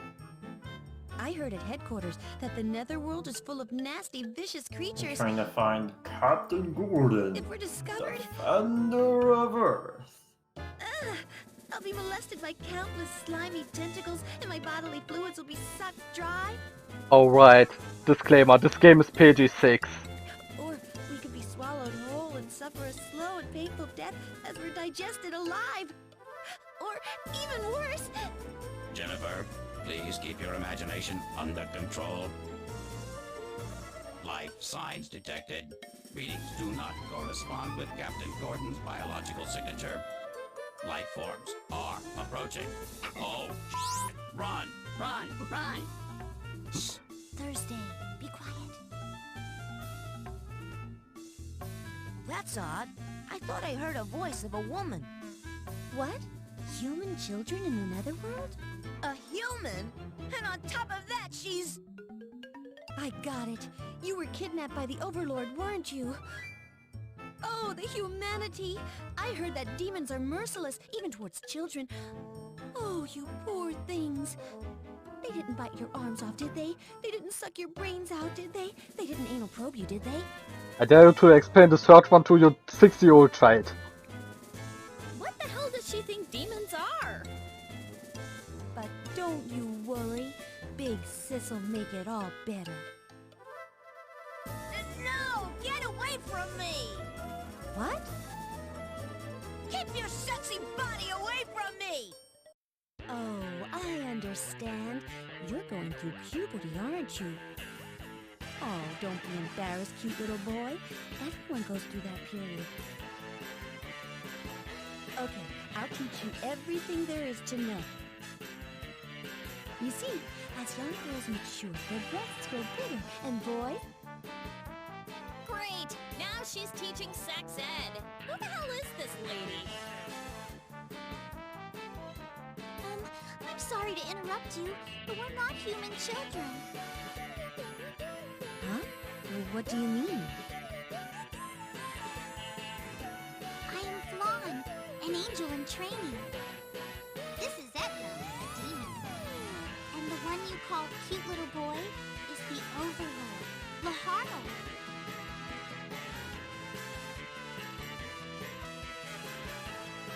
This is outrageous! I can't believe such a cute little boy could be the Overlord. Well, this is completely different from the information provided by headquarters. What's going on, Thursday? Beep, beep, bleep, beep. Now calculating. Now calculating. Now calculating. Now calculating. Calculation complete. What's the answer? Headquarters is a bunch of liars. Oh no! Does that mean that the Overlord planning to invade Earth is a lie too? We came here to slay the Overlord, for heaven's sake. There must be some misunderstanding. Wait, did I hear you say you came here to slay the Overlord? No. Not me. That's the responsibility of our hero, Captain Gordon, the Defender of Earth. I'm his assistant, Jennifer. And this is Thursday, the multi-purpose super robot. Beep, beep, blip, beep. Nice to meet you. Hero, you say? Yes, Captain Gordon is the Earth's hero. His noble mission is to vanquish any evil that threatens the... But we were separated from him when our spaceship crashed. Very interesting. I must definitely meet this Captain Gordon. Why is that? It is an Overlord's duty to challenge heroes. Wow, cool. Woman, follow me. I shall find your hero. Really? But I don't want that sexy body of yours within a 3-foot radius of me. Oh, as you wish. Okay, let's go look for Gordon. I mean, we are going to show off these amusing cutscenes, but I don't know if we can leave the rest out, because from now on, after I capture the last Necromata, it's gonna be a rather boring grind.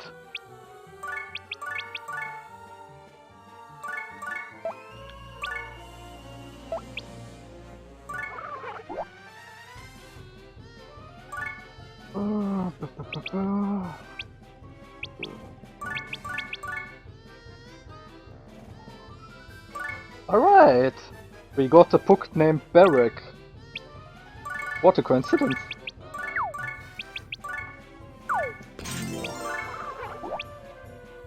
Starting with Disgaea, some of the random names can get pretty silly. Yeah. I can't think of very many off the top of my head. It's been such a while since I've played the game, but played like games in this series. But yeah, we already had. Pretty out there. Yeah, we had already Ginger as the name for an armor. Here's a Barbara.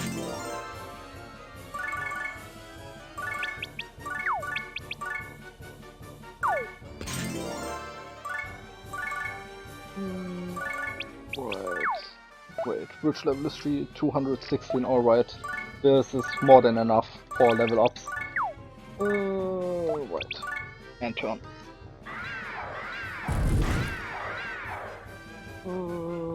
Yeah, that was quite a bunch of my units. Whatever. I should still have more than enough to finish up the stages. What's her health? 2000. Let's pick her up. Let's see, can I somehow hit multiple of them? No. Well.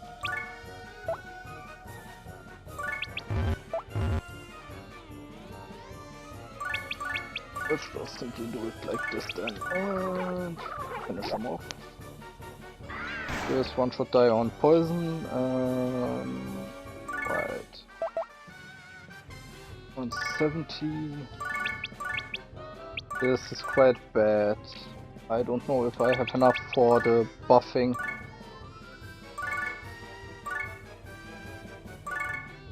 You would need to bring a character back to do any buffing. Right, I'm gonna see if I can get the puck down there. Yeah, I can.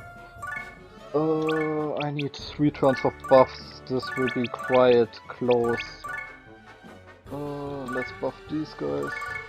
I don't think you need 3 turns of buffs, you just need to get as many buffs in as possible. Good enough. Yeah, I guess I'm gonna just bait the Nekomata up there instead of attacking with Booth. I rather have So you're gonna have to lift that Nekomata or else it'll die of poison. right. She will live 1 turn of poison. That's why I'm Or gonna. you can cure the poison. Yeah, I thought I dropped 1 heal, but this should work out. See, yeah, instead of I can actually get 2 out. That means I can get 1 more buff and immediately go for the capture. If it doesn't work out, I'm just gonna restart it, and it won't really take that much time. Where's the... Or you could just do the previous map, which is a lot simpler. Right. But if I fail the capture, then it's anyways gonna be an extra turn. But I can do 1 more round of buffing. I'm gonna get this guy out again. Forehand, and just hope for the best. That this should be enough. Let's get Mars to throw. And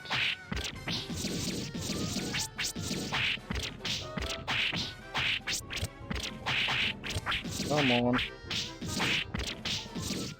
Perfect. What's with this luck?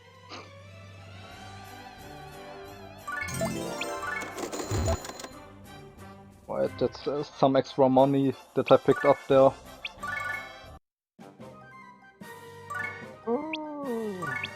Right. Get this Nekomata there, this Nekomata goes here. Alright, so that was the last of the captures that we need to do, so now we have a level 216 Nakamata. And that's gonna... And alongside the other monsters that we captured, those are pretty much gonna be our main party members.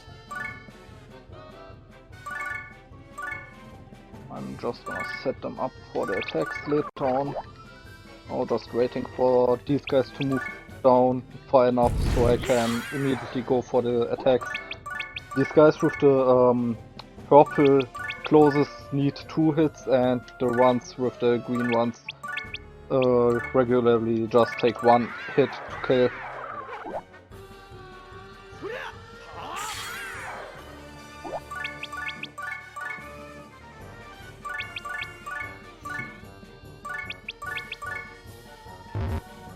I also can immediately jump into the next stage because Gordon isn't a challenge. Oh wait, it's the one after this. Same deal. I'm just gonna wait a turn. So they line up. Yeah, they line up in really good formations if you just have someone in the corner.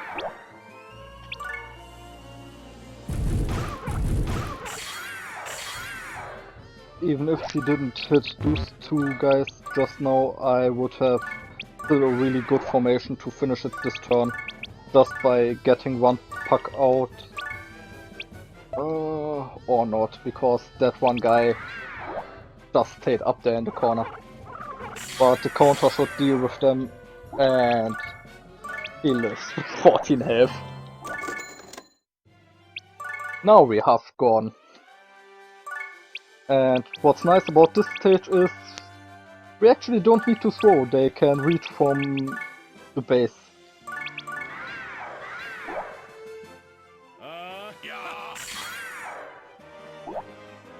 Yeah, the nice thing about having the Necromobs with Mystic Blast is even though it's supposed to be an AoE skill with three panels, Range. we can just still use it as a ranged attack. Right. And now we are going to have quite switching around of the units. Right. Where's the minion? Because Gordon, Jennifer, and Thursday all join, and that kind of makes the monsters that we captured are put in a really awkward spot in our menus. So we want to rearrange our menus in a way so that now that we've captured all of the monsters that we need, we're just going to put those on the top. And then on the very bottom, we're actually going to put a lot of our utility characters. So Gordon in particular has 6th throw, which no other character we have has. And then we have our Mage and Maharl, which use Braveheart, the attack buff. We put them also on the bottom.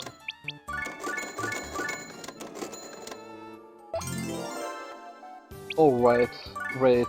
I'm first doing the big shopping trip after this chapter. I'm just gonna get a little bit of money then. And Yeah, also... I mean,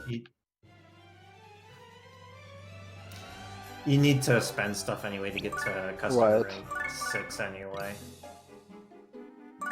And now I actually don't need to go that far off into the distance with the Necromarchers to pick them up to attack, and this is an annoying stage because all around are these blue no lifting, no invincibility panel and invincibility pens. So everything that's on the blue panels I neither can throw nor actually damage in any way whatsoever. That's why I'm locating the Necromarchers in the middle of these aisles where the blue panels aren't expanding to, so I actually can even damage these gargoyles. I think were these ones as well who had a new kin?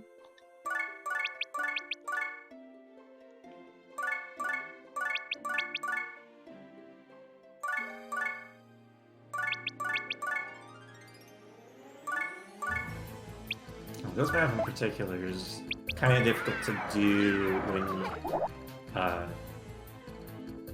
when done as fast as possible. So what we're actually doing here is we are leaving a level 1 character back on the base panel so that all of the enemies want to kill that and kill our character on the base panel, and so they'll ignore attacking our high-level monsters that we have.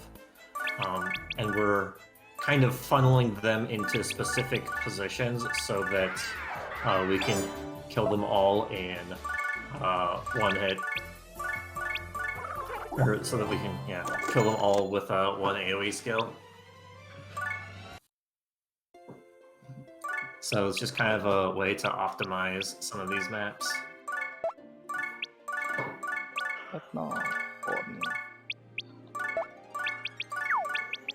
Right, here's also a perfect example of these darn enemy boost panels. This one is an enemy boost 3.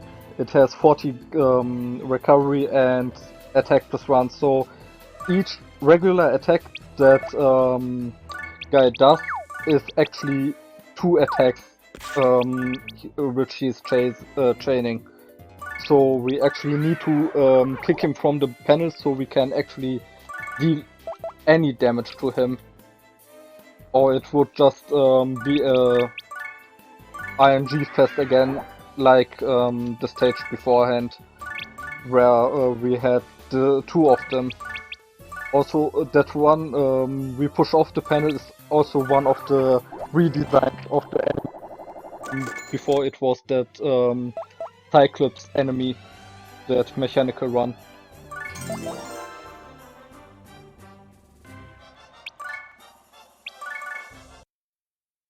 Yeah, so that enemy that you kicked off, you can't actually lift it, but you can kick it. Yeah. It was something that we wanted to do earlier with Triple Strike in the item world. Right, but I Like, actually forgot to use it. Yeah, I just need a low-level unit to use as bait. I think I put him up here so he isn't hit by the mushroom down there and all of the other mushrooms start to move in a perfect order. This is also something that can fail due to the nature of stage rewards when suddenly all of your brawlers reach above level 10. It tends to happen that one mushroom keeps to stick to the upper left corner and just doesn't come down.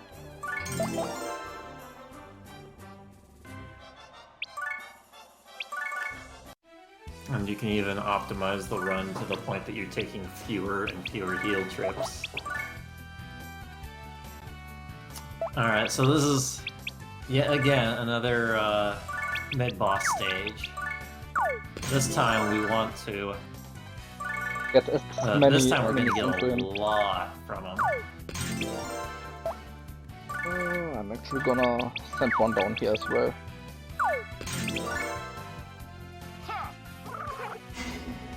I'm gonna try to bait as many enemies as possible to throw into mid-boss.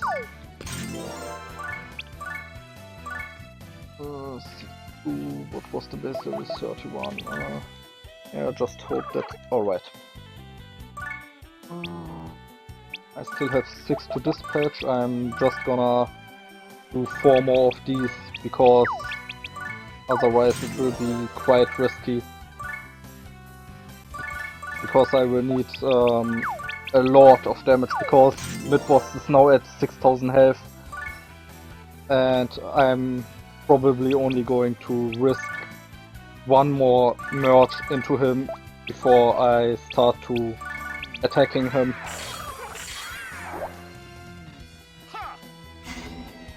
We still need a bunch of money.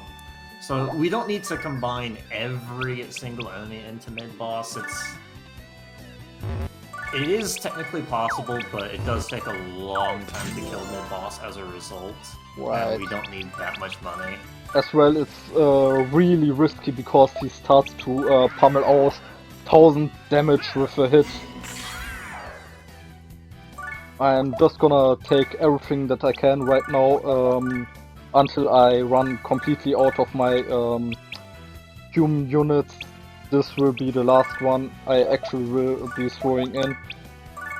I'm just gonna use Gordon to get this dragon also inside mid-boss, and now I'm just going to aim for killing him. I'm gonna be at around probably 1 million cash hell after this stage. Maybe even more. For a marathon, you probably want to do a little more combination than what's necessary, just so that you have a little bit more of a Right. buffer. 600,000. Alright, that's quite low. I was rather expecting 800,000 at least, so I would have actually needed to throw one more in mid-boss. But I'm at 1.1 million, that's more than enough for finishing this up. And because I anyways need to increase the what's it called, my item rank, I just gonna be doing this twice already before I start to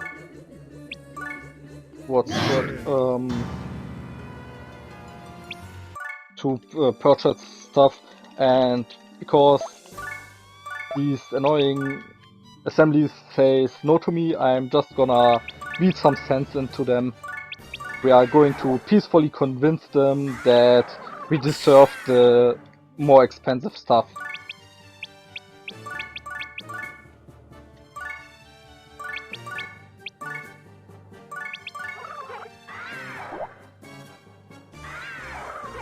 You can also, this is one way you can force bills to pass if you don't want to do the bribery thing, is to just kill all of the senators that disagree with you.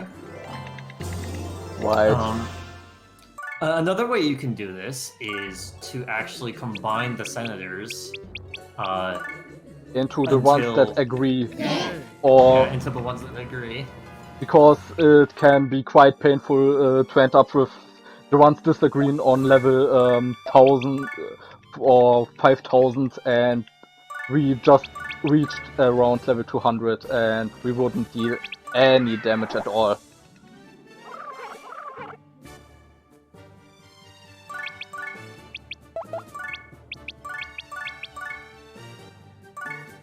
But I have to say, our Nekomatas are pretty convincing.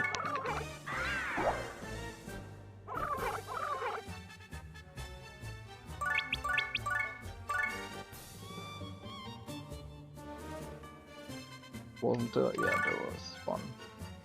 Perfectly in range.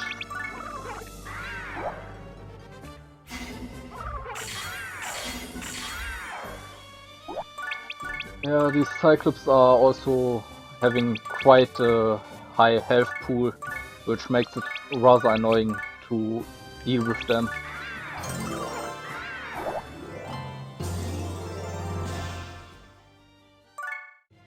So because I already approved it twice, I now get the more expensive stuff. Now I just fight twice the Magic Cape. Right, I will need one more. And then I'm level 6 in the customer rank, and this should be more than enough to get my endgame equipment ready. Yeah, so you can't pass the more expensive stuff bills until you get a high enough rank. Right, we have the customer rank, and each customer rank we get is one level of more expensive stuff.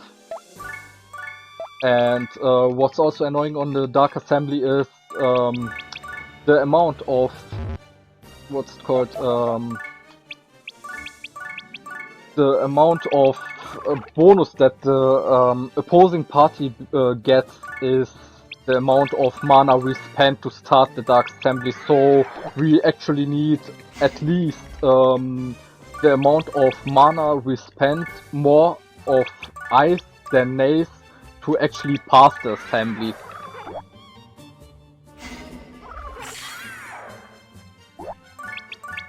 Yeah, so even just trying to pass more expensive stuff, just like being able to get higher level equipment, being able to buy higher level equipment, does take quite a bit of time. So we're only getting it up to a certain point. So we're gonna get to like Level decent right. of equipment. This one was call it enough. Right. This should be more than enough for the equipments that I need. And we are gonna start just giving our level 90 pack needs to reach 1800 damage, and should be quite quick to reach this, because our Nekomata needs, I think, our highest level one 2500, and so we are going to use belts and what's it called? Symbols. Right. To get the amount. Also, we are gonna buy some flans and egg yolk and fairy dust, because it's gonna be our healing items for later on. because the fairy dust is gonna save our Fairy dust is a status recovery item. right. I think the second Necromata was enough with that amount. 492,000, that should be more than enough to get them where I want them to be. That focus ready. This one will be a little bit annoying to get past 1500, I think it was. Pretty sure Aura Belt is the best belt. Or maybe it was Steel Belt. Steel Belt is the better one. Yeah, I guess I'm gonna need to get a higher level weapon for this guy. No. The shops unfortunately also randomized. Yeah, the Super Belt's the weaker one. Steel Belt is the better option. What do I have here? 2 Steel Belts. This wouldn't really help much, but I think the damage should be more than enough now. I would rather have this Necromata also at around almost 2000 damage. Alright, perfect. This should be more than enough to clean up the stages. Because the second pack isn't really going to be much used.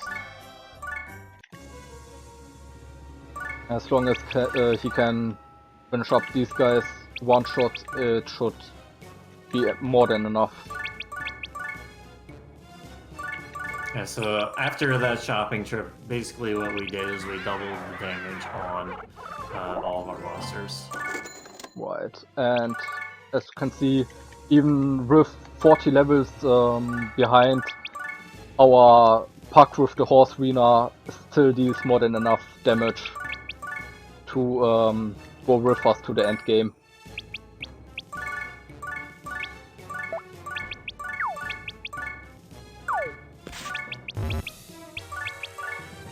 Alright, the advantage of camaraderie is, as you can see, I can hit the mage up above here, because each skill also has a hate limit where it can actually hit enemies. Yeah, there's a height limit. So yeah, each of the skills have a height limit. So Mystic Blast actually has a height limit of 12 decimeters.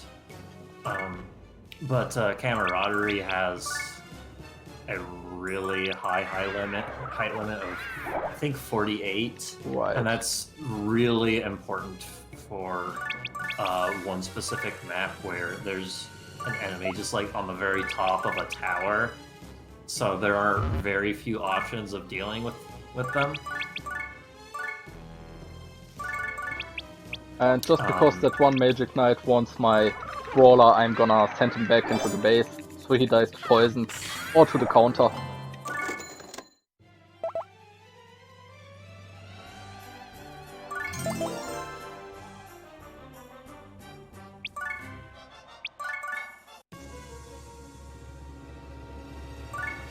Let's see, are we gonna... Right, I need one Brawler to actually throw my... not the Necromata, I need to throw the puck. Attack there. Get my puck out. And here we're using the Camaraderie skill mostly as a ranged attack. And because it's X-shaped AoE, the correct positioning is kind of weird at times, so just memorizing every single position is not the most intuitive thing, but getting it done quickly is... Yeah, but it's rather easy on the complete version, because they patched in the quality of life that you can just hold the square button or the Nintendo Switch counterpart to move your unit while you are having the indication of the skill attack area. Yeah, you can remove a unit if they're in the wrong spot. Right. The annoying part was before a quality of life update, each time you try to move a unit through one of your own with a skill held, you would immediately be sent back to the starting position, which was really annoying. You just accidentally enter a unit of yourself and get back thrown to the beginning where you started with the held skill.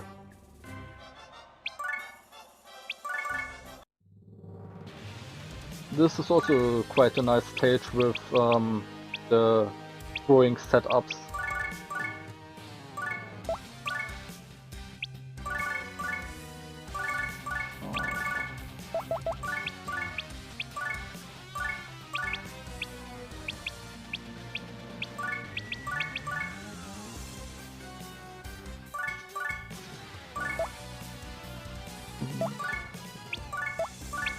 No.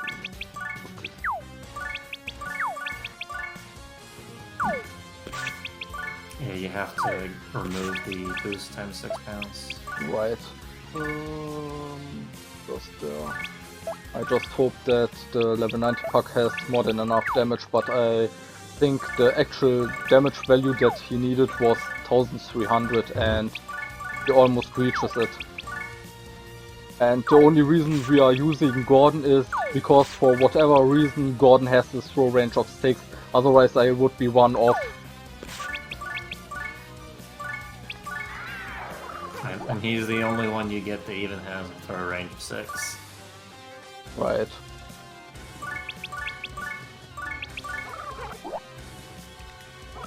Now it's basically just cleaning up the enemies here.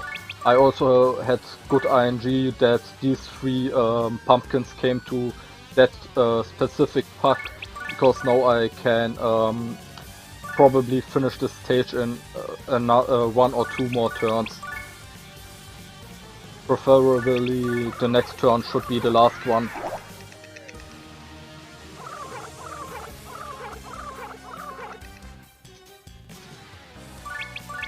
Because the camaraderie and the Mystic Blast should take care of Don Quixote, and this pumpkin should be taken care of with the Trompa combo, right? And now it's literally just free heat to the end, a bum rush, so to say.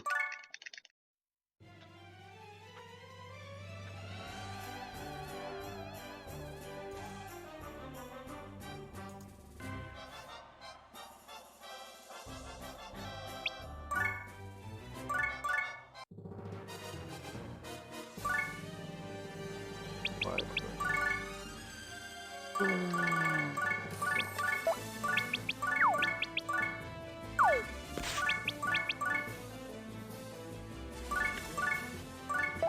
In this stage we also abuse the skill ranges of the Puck and the Nekomata, because the enemies are lining so well up with sending the Nekomata to the left to take down the 2 enemy combo, and on the other side just going with the Puck and camaraderie the enemies.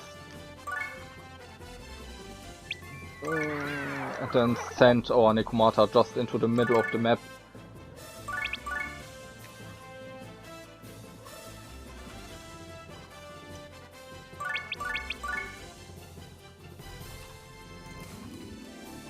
Here.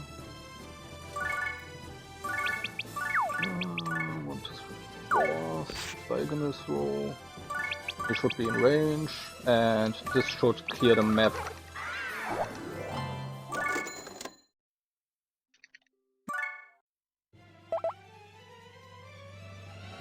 Obviously, because these are the final stages, I'm gonna just save the heal after every stage, just to not run out of MP when it matters.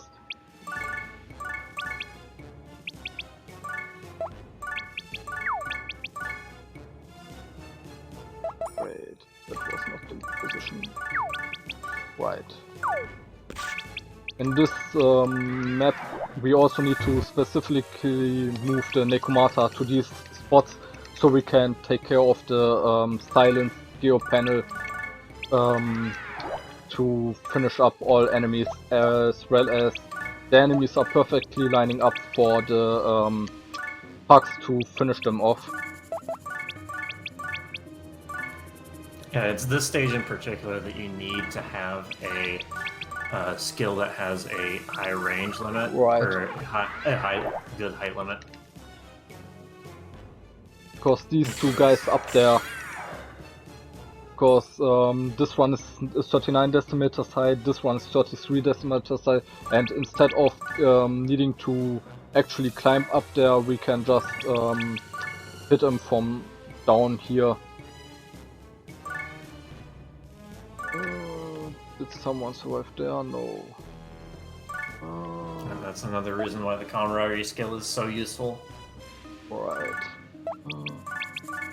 Normally, attacks with that high of height are restricted to magic skills, and magic skills have elements, and elements can be randomly resisted. They Right. can also randomly be weak, but having to deal with that kind of randomness is better to just not have to deal with in the first place. Right. And if everything goes well, this will be one of the nicest stages with the throw mechanic. To perfectly do it is also quite hard.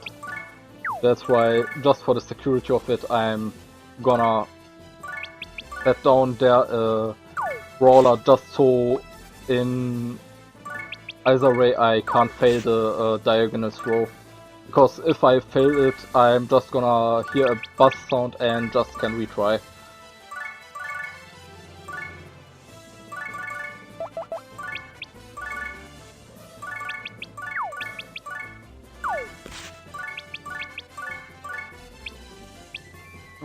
This should be enough for the first turn.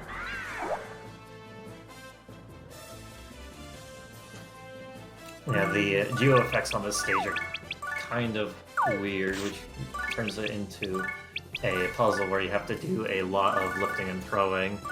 Because all those red panels, the enemy, everyone is invincible, although you take 20% damage every turn. So the ideal way to do this ends up being where you have this giant throw chain. And then the characters that you've thrown as part of the throw chain, you use to throw the enemies onto the green panel so you can actually defeat them. Perfect. What just happened is that the diagonal throw was one frame off, and instead of throwing him onto this space, he ended up one to the right. Yeah, it was this space, whatever. I'm just gonna throw him up here, then 2 times completely forward. So, and this one goes down in here, and I think I move her just once right and end my turn.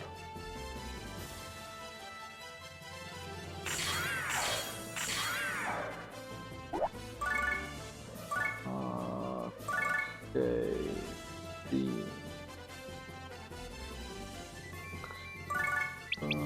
Let's take this guy, throw him down here.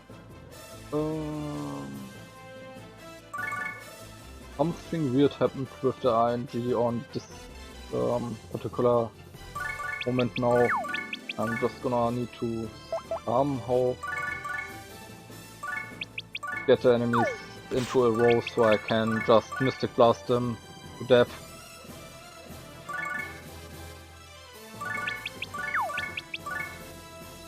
This map has a lot of positioning that you have to work with. Yeah, and if you are just one tile off, suddenly the enemy won't move, or they are just gonna ignore certain units and won't move to them. so you can just throw them into range.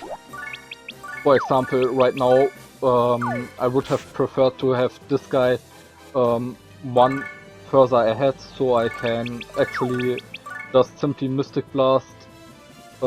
This should be, I think, enough to get my diagonal throw into the perfect position, and now I just need to finish the last 3 enemies of this stage, and then it's onto the boss stage from here.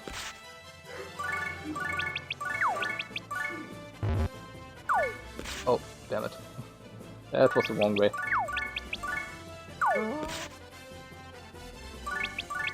Because we only have 2 characters here that does real damage. One at the very end, one at the very beginning. We have to throw them to either direction. Right. It's just the efficient way to do it.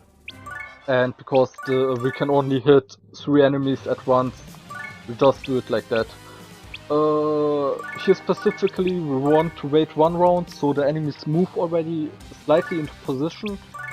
Then we position 1 Nekomata specifically here and block this path with the puck. So the enemies are gonna line up in a nice way. So we can simply camaraderie into here. Just take our second Nekomata, Mystic Blast this row, and then just simply finish this guy up. And in the next turn we have another perfect lineup. Curtis, the green-haired dude here, just needs to be attacked twice to be killed, and obviously to do that we will need to have both Nekomatas attack, and if he actually survives, I'm just gonna finish him off with the puck that I didn't start the attack with. And this concludes this episode. Yeah, this strat feels so good to do. Yeah. Especially the stage right beforehand is executed properly. It just feels so nice with the throwing diagonally across the entire map. This is also the specific reason why we had Lahal, Edna and Gordon in a row, one after another, placed, because they have the exact throwing range that we can reach this end panel of the map, so we can immediately finish up the stage. One of the few stages that actually, I think the only stage that has an end panel on the map, which is kind of odd, but alright. Alright. This was there. This is also a stage where we abuse the mechanic that the enemies go to the lowest, to the unit with the lowest health, and I would have preferred it if this guy died, but he lived even through the poison. But I'm having enough damage so I can immediately go into the next stage. Here we also specifically kill these 2 guys, so we can position our Nekomatas perfectly. We are attacking here and right in the middle, and again send a unit right into the bottom left, so we can pull these 3 guys. And due to the Nekomata right here, the green guy can't move 1 panel more forward and is in perfect range to be attacked from both Nekomatas and just killed by the Mystic Blast, which are doing the most damage in the run.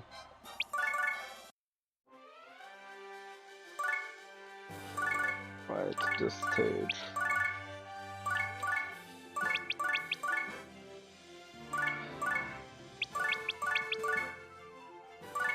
This is where we start having to buff our own characters, mainly because of the enemy boost symbols that are on the map. Yeah, and as you that can means see, I also now have Omega Fire, so I have 2 extra inputs to get to my wanted skill usage, which is rather annoying.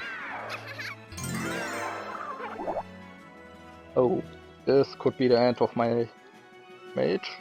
Oh, we actually didn't aim for the mage. But they actually killed my other pack. Well.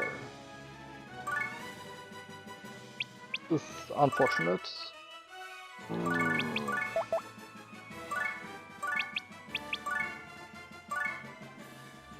Even with the power of the horse wiener, he couldn't stand it.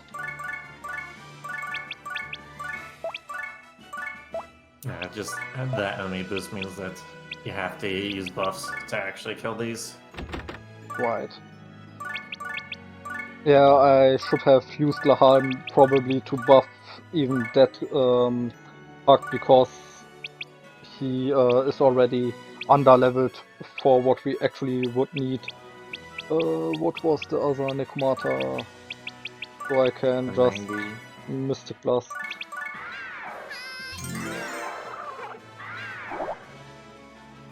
Yeah, I usually refer to the monster characters by their level, by their approximate level than any actual names, because they're generic names, and we're using a whole bunch of monsters with the same class.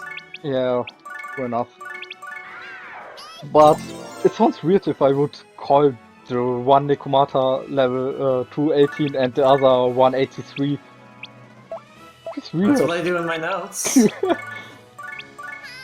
Yeah, but the notes are sometimes off by a level or two. Because ING. Fine. It's fine, but they're not going to be anywhere near the same level. True enough. You know, that one that's approximately 215. Right.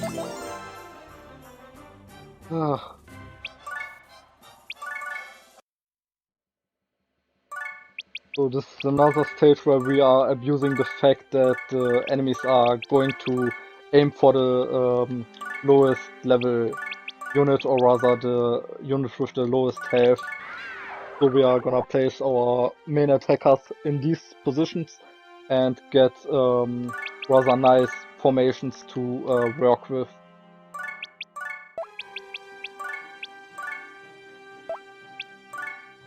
I'm already read these guys, go with this guy in the corner, get the other Nekomata up here. Fool. That's one thing I find really interesting about this run, is just how much you're actually manipulating enemy movement based off of what you're doing.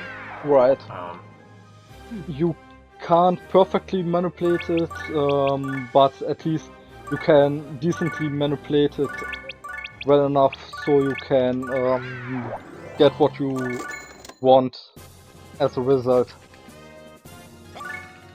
Because the only thing that's obviously not randomized is the first stage.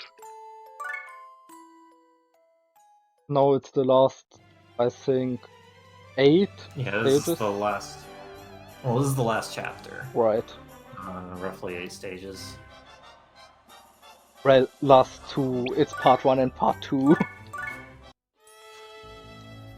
Yeah. Nekomata. Nekomata 2. And turn. Here! Mystic Blasting. Rather than Mystic Blasting, I'm just gonna use a Puck to pick this guy into Mystic Blast range, and that should deal with the enemies. Oh, come on. 122.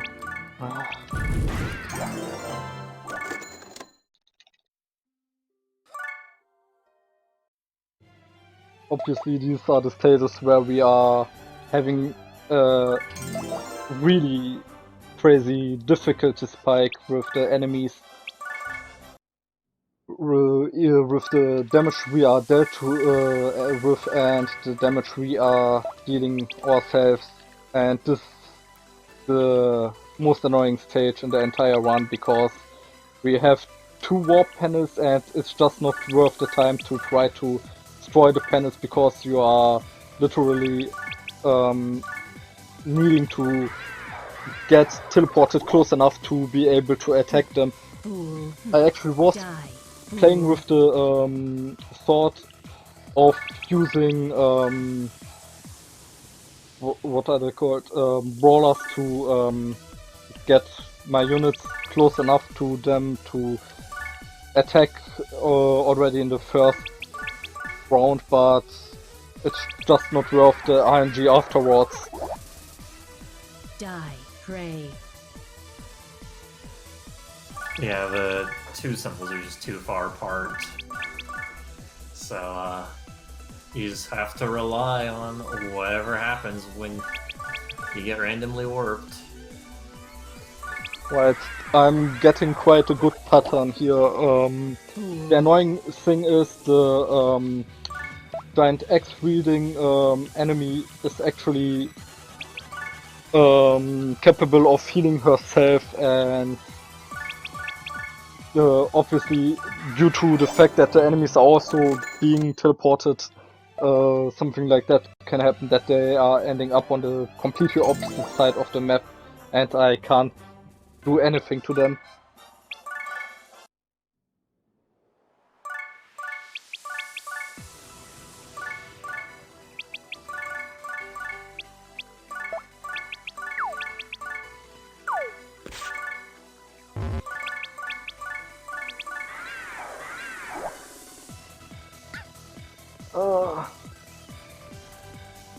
Yeah. Are we going here? One little danger of that turn is that Delta Split attack can actually put your characters to sleep, which is one reason why you bought the Angel Dust earlier to in case something like that happens. Right. Pray.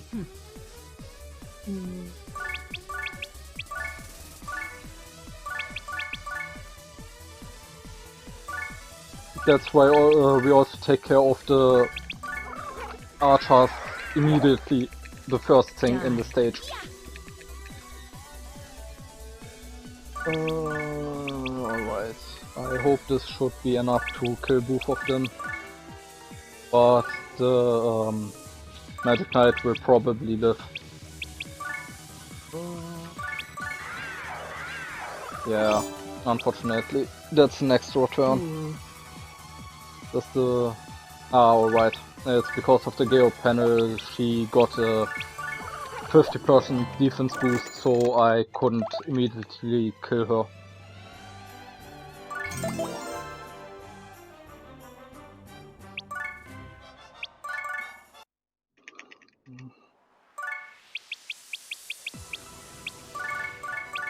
Oh, this map, Colosseum.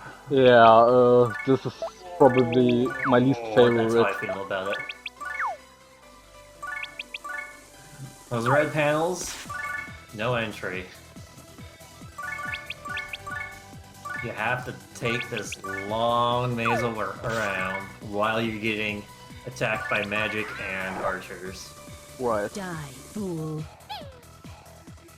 Luckily they are wasting their mana first of all on Gordon and Jennifer, or whichever units you are using for the throwing at the start. Fool. And they aren't really dealing all too much damage, but it's quite... It adds up. Right. Fool. So you die. want to Fool. leave one Necromana kind of behind so that you can do ranged attacks. So the ranged attacks still work on your side as well, so that's one way that you can get through. Right. Die. The worst thing that to beat could them. happen is if the archer sleeps your unit and you can't just cope with it, because you're just helpless. Probably healing about now. Right. I'm just gonna use Barak. Free healthcare. Tayaki doesn't have enough range. Yeah, what's also amusing is that the healing items, depending on the grade, have a certain range. Fool. Die. And I don't need to really care about healing this one up until now because she's quite safe up to that point. I'm just gonna yeah, I could attack those two, Die. but I'm not gonna do it. I'm rather baiting them with my other Nekomata, so I can probably take down 2 more until the next turn, where I can finally finish off the red symbol and start passing the line. And obviously it survives it with almost no health. Yeah. I'm just gonna auto-attack it for the finishing move and hope that the archer moves closer to me and these two are dying to the counters.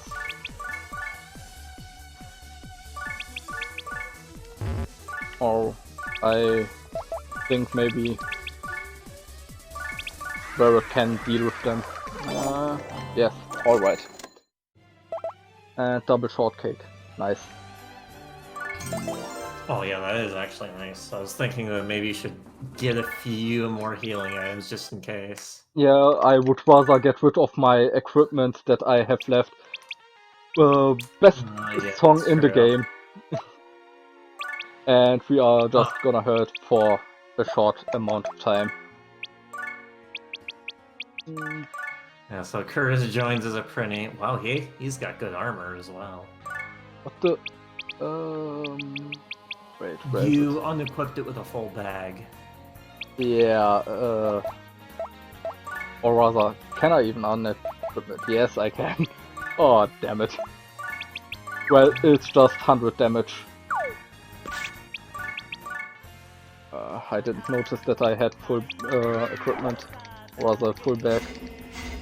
Well,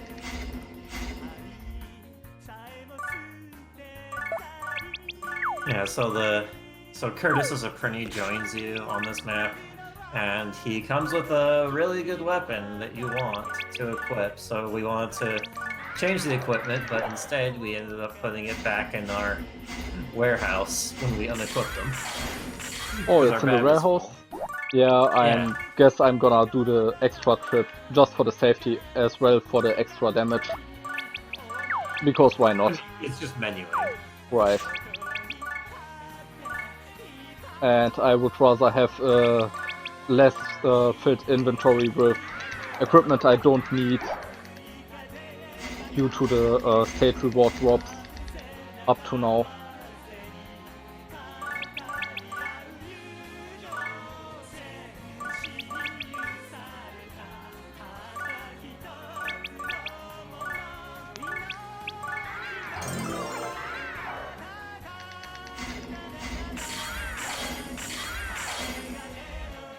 Right, what probably is also to mention is that each counter attack deals less and less damage. Alright, was the last one. So I at least have the healing items right at the top. This should be more than enough of healing items for the final stage. Items. Steam, sand. Oh, yeah, obviously. What was it again? Equipment, Nekomata, underscore. Let's see. Let's upgrade the other Nekomata's attack. And we definitely want to heal.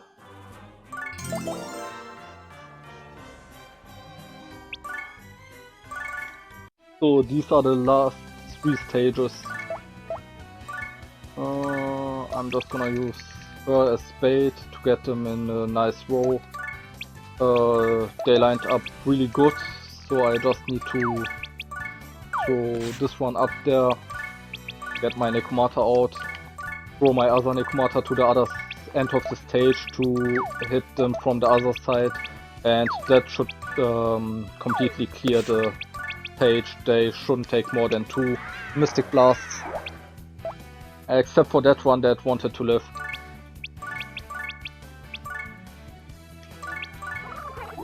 And now she's gone. I mean, sometimes that happens where you just get bad damage ranges. Yeah, that's the biggest issue. That's why the extra damage of Curtis' weapon is really preferable. Alright. Let's see. Jennifer, Lahar, and Edna. Nekomata, max range throw. And we are attacking on the closest enemy. What's also amusing is that the Nekomata, because she's standing on this high ledge, she can hit this one. Otherwise, if she were on the panel below, just because it's that small of a difference in height, she just can't attack. Fool, die, die.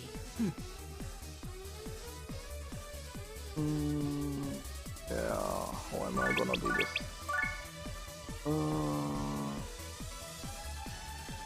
Yeah, I'm gonna just attack from... okay, it's not gonna work. Let's just do this then. Yeah, looks like Kamaragi is going to be the good skill to use here. Right. I'm just gonna ignore the blue one for now. And take care of the ones that should die on the one hit. Yeah. This one is gonna live another turn, and we are just basically waiting for the guys from up there to come into range. Because I have the low level units down there, the enemies are actually walking down to them to try to kill them, while I'm going to simply attack them from right in front and behind. Pray. Cleaning up as many enemies as possible, and they preferably won't even reach down to my base panel.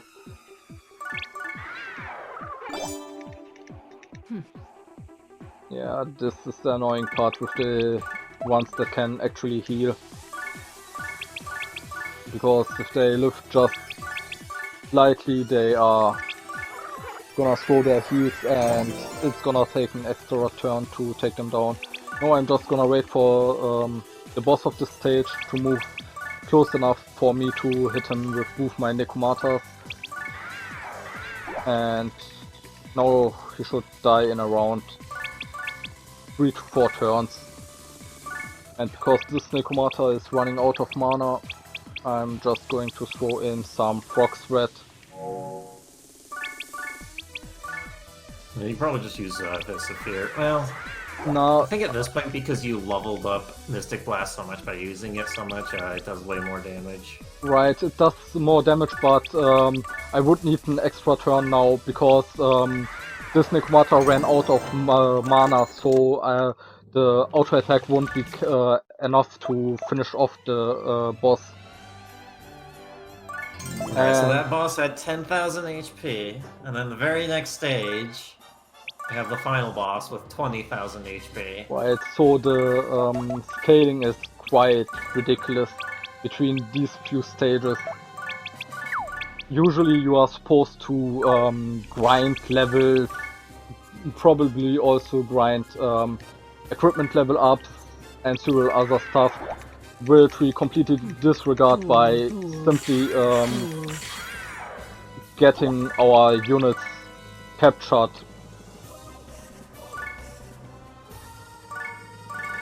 What now happened is quite amusing, that the end boss actually didn't move. I never saw this. He usually is the first one to move. Guess I wasn't in range of him. Let's see. Yeah. And this is where you really want to make sure you have healing items, because Right, it's gonna be quite big damage, and I definitely want to now remove at least the poison from my Nekomata. Die, pray. gonna get friendly Yeah, fire there, yeah.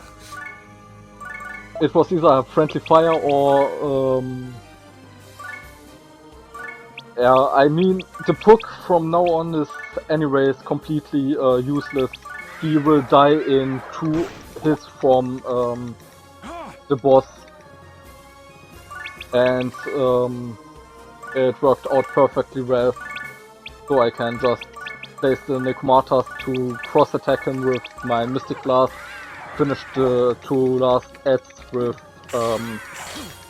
the camaraderie, and we are nearing on time. The second the page clear pops up, it's already finished.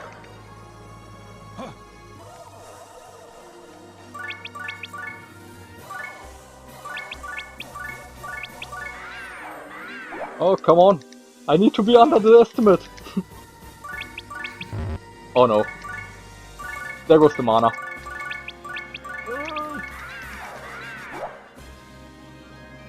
I'm slightly above, just because I ran out of mana. Item... Yeah, it also depends on how many times Lamington decides to do normal attack versus skill attacks. Right. I guess if he had attack now normally. And this is time. 50 seconds above. GG. Right. Did you get the good ending? Yeah, because I didn't You sure nuke did. run. What's the Yep. matter, Prince? So if you end up killing any of your own characters I've had enough of this. with one of your own attacks, you end up getting one of the bad endings. Right. And then just kind of something that we do to... It doesn't take that much extra time to do to get the good ending, so we just try and make sure and go for it anyway, so that, you know, it's the good ending. Right. I sometimes sacrifice the good ending because I either hit the last enemy and get my word record, or I move him away for 2 or 3 seconds and lose the world record. So I think the question was an easy clear. Nuke him away.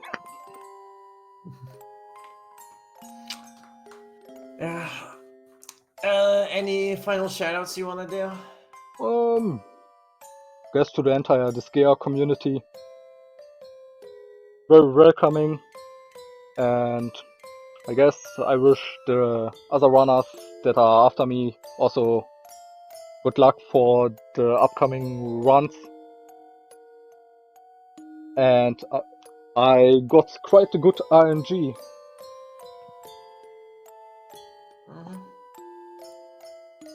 It's not bad. Didn't expect the second assembly to immediately go so well. Yeah. Well, thanks for having us. Yeah. So if the next runners are ready,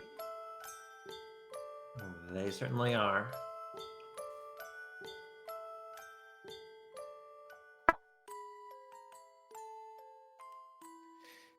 Great work, dudes. Absolutely great.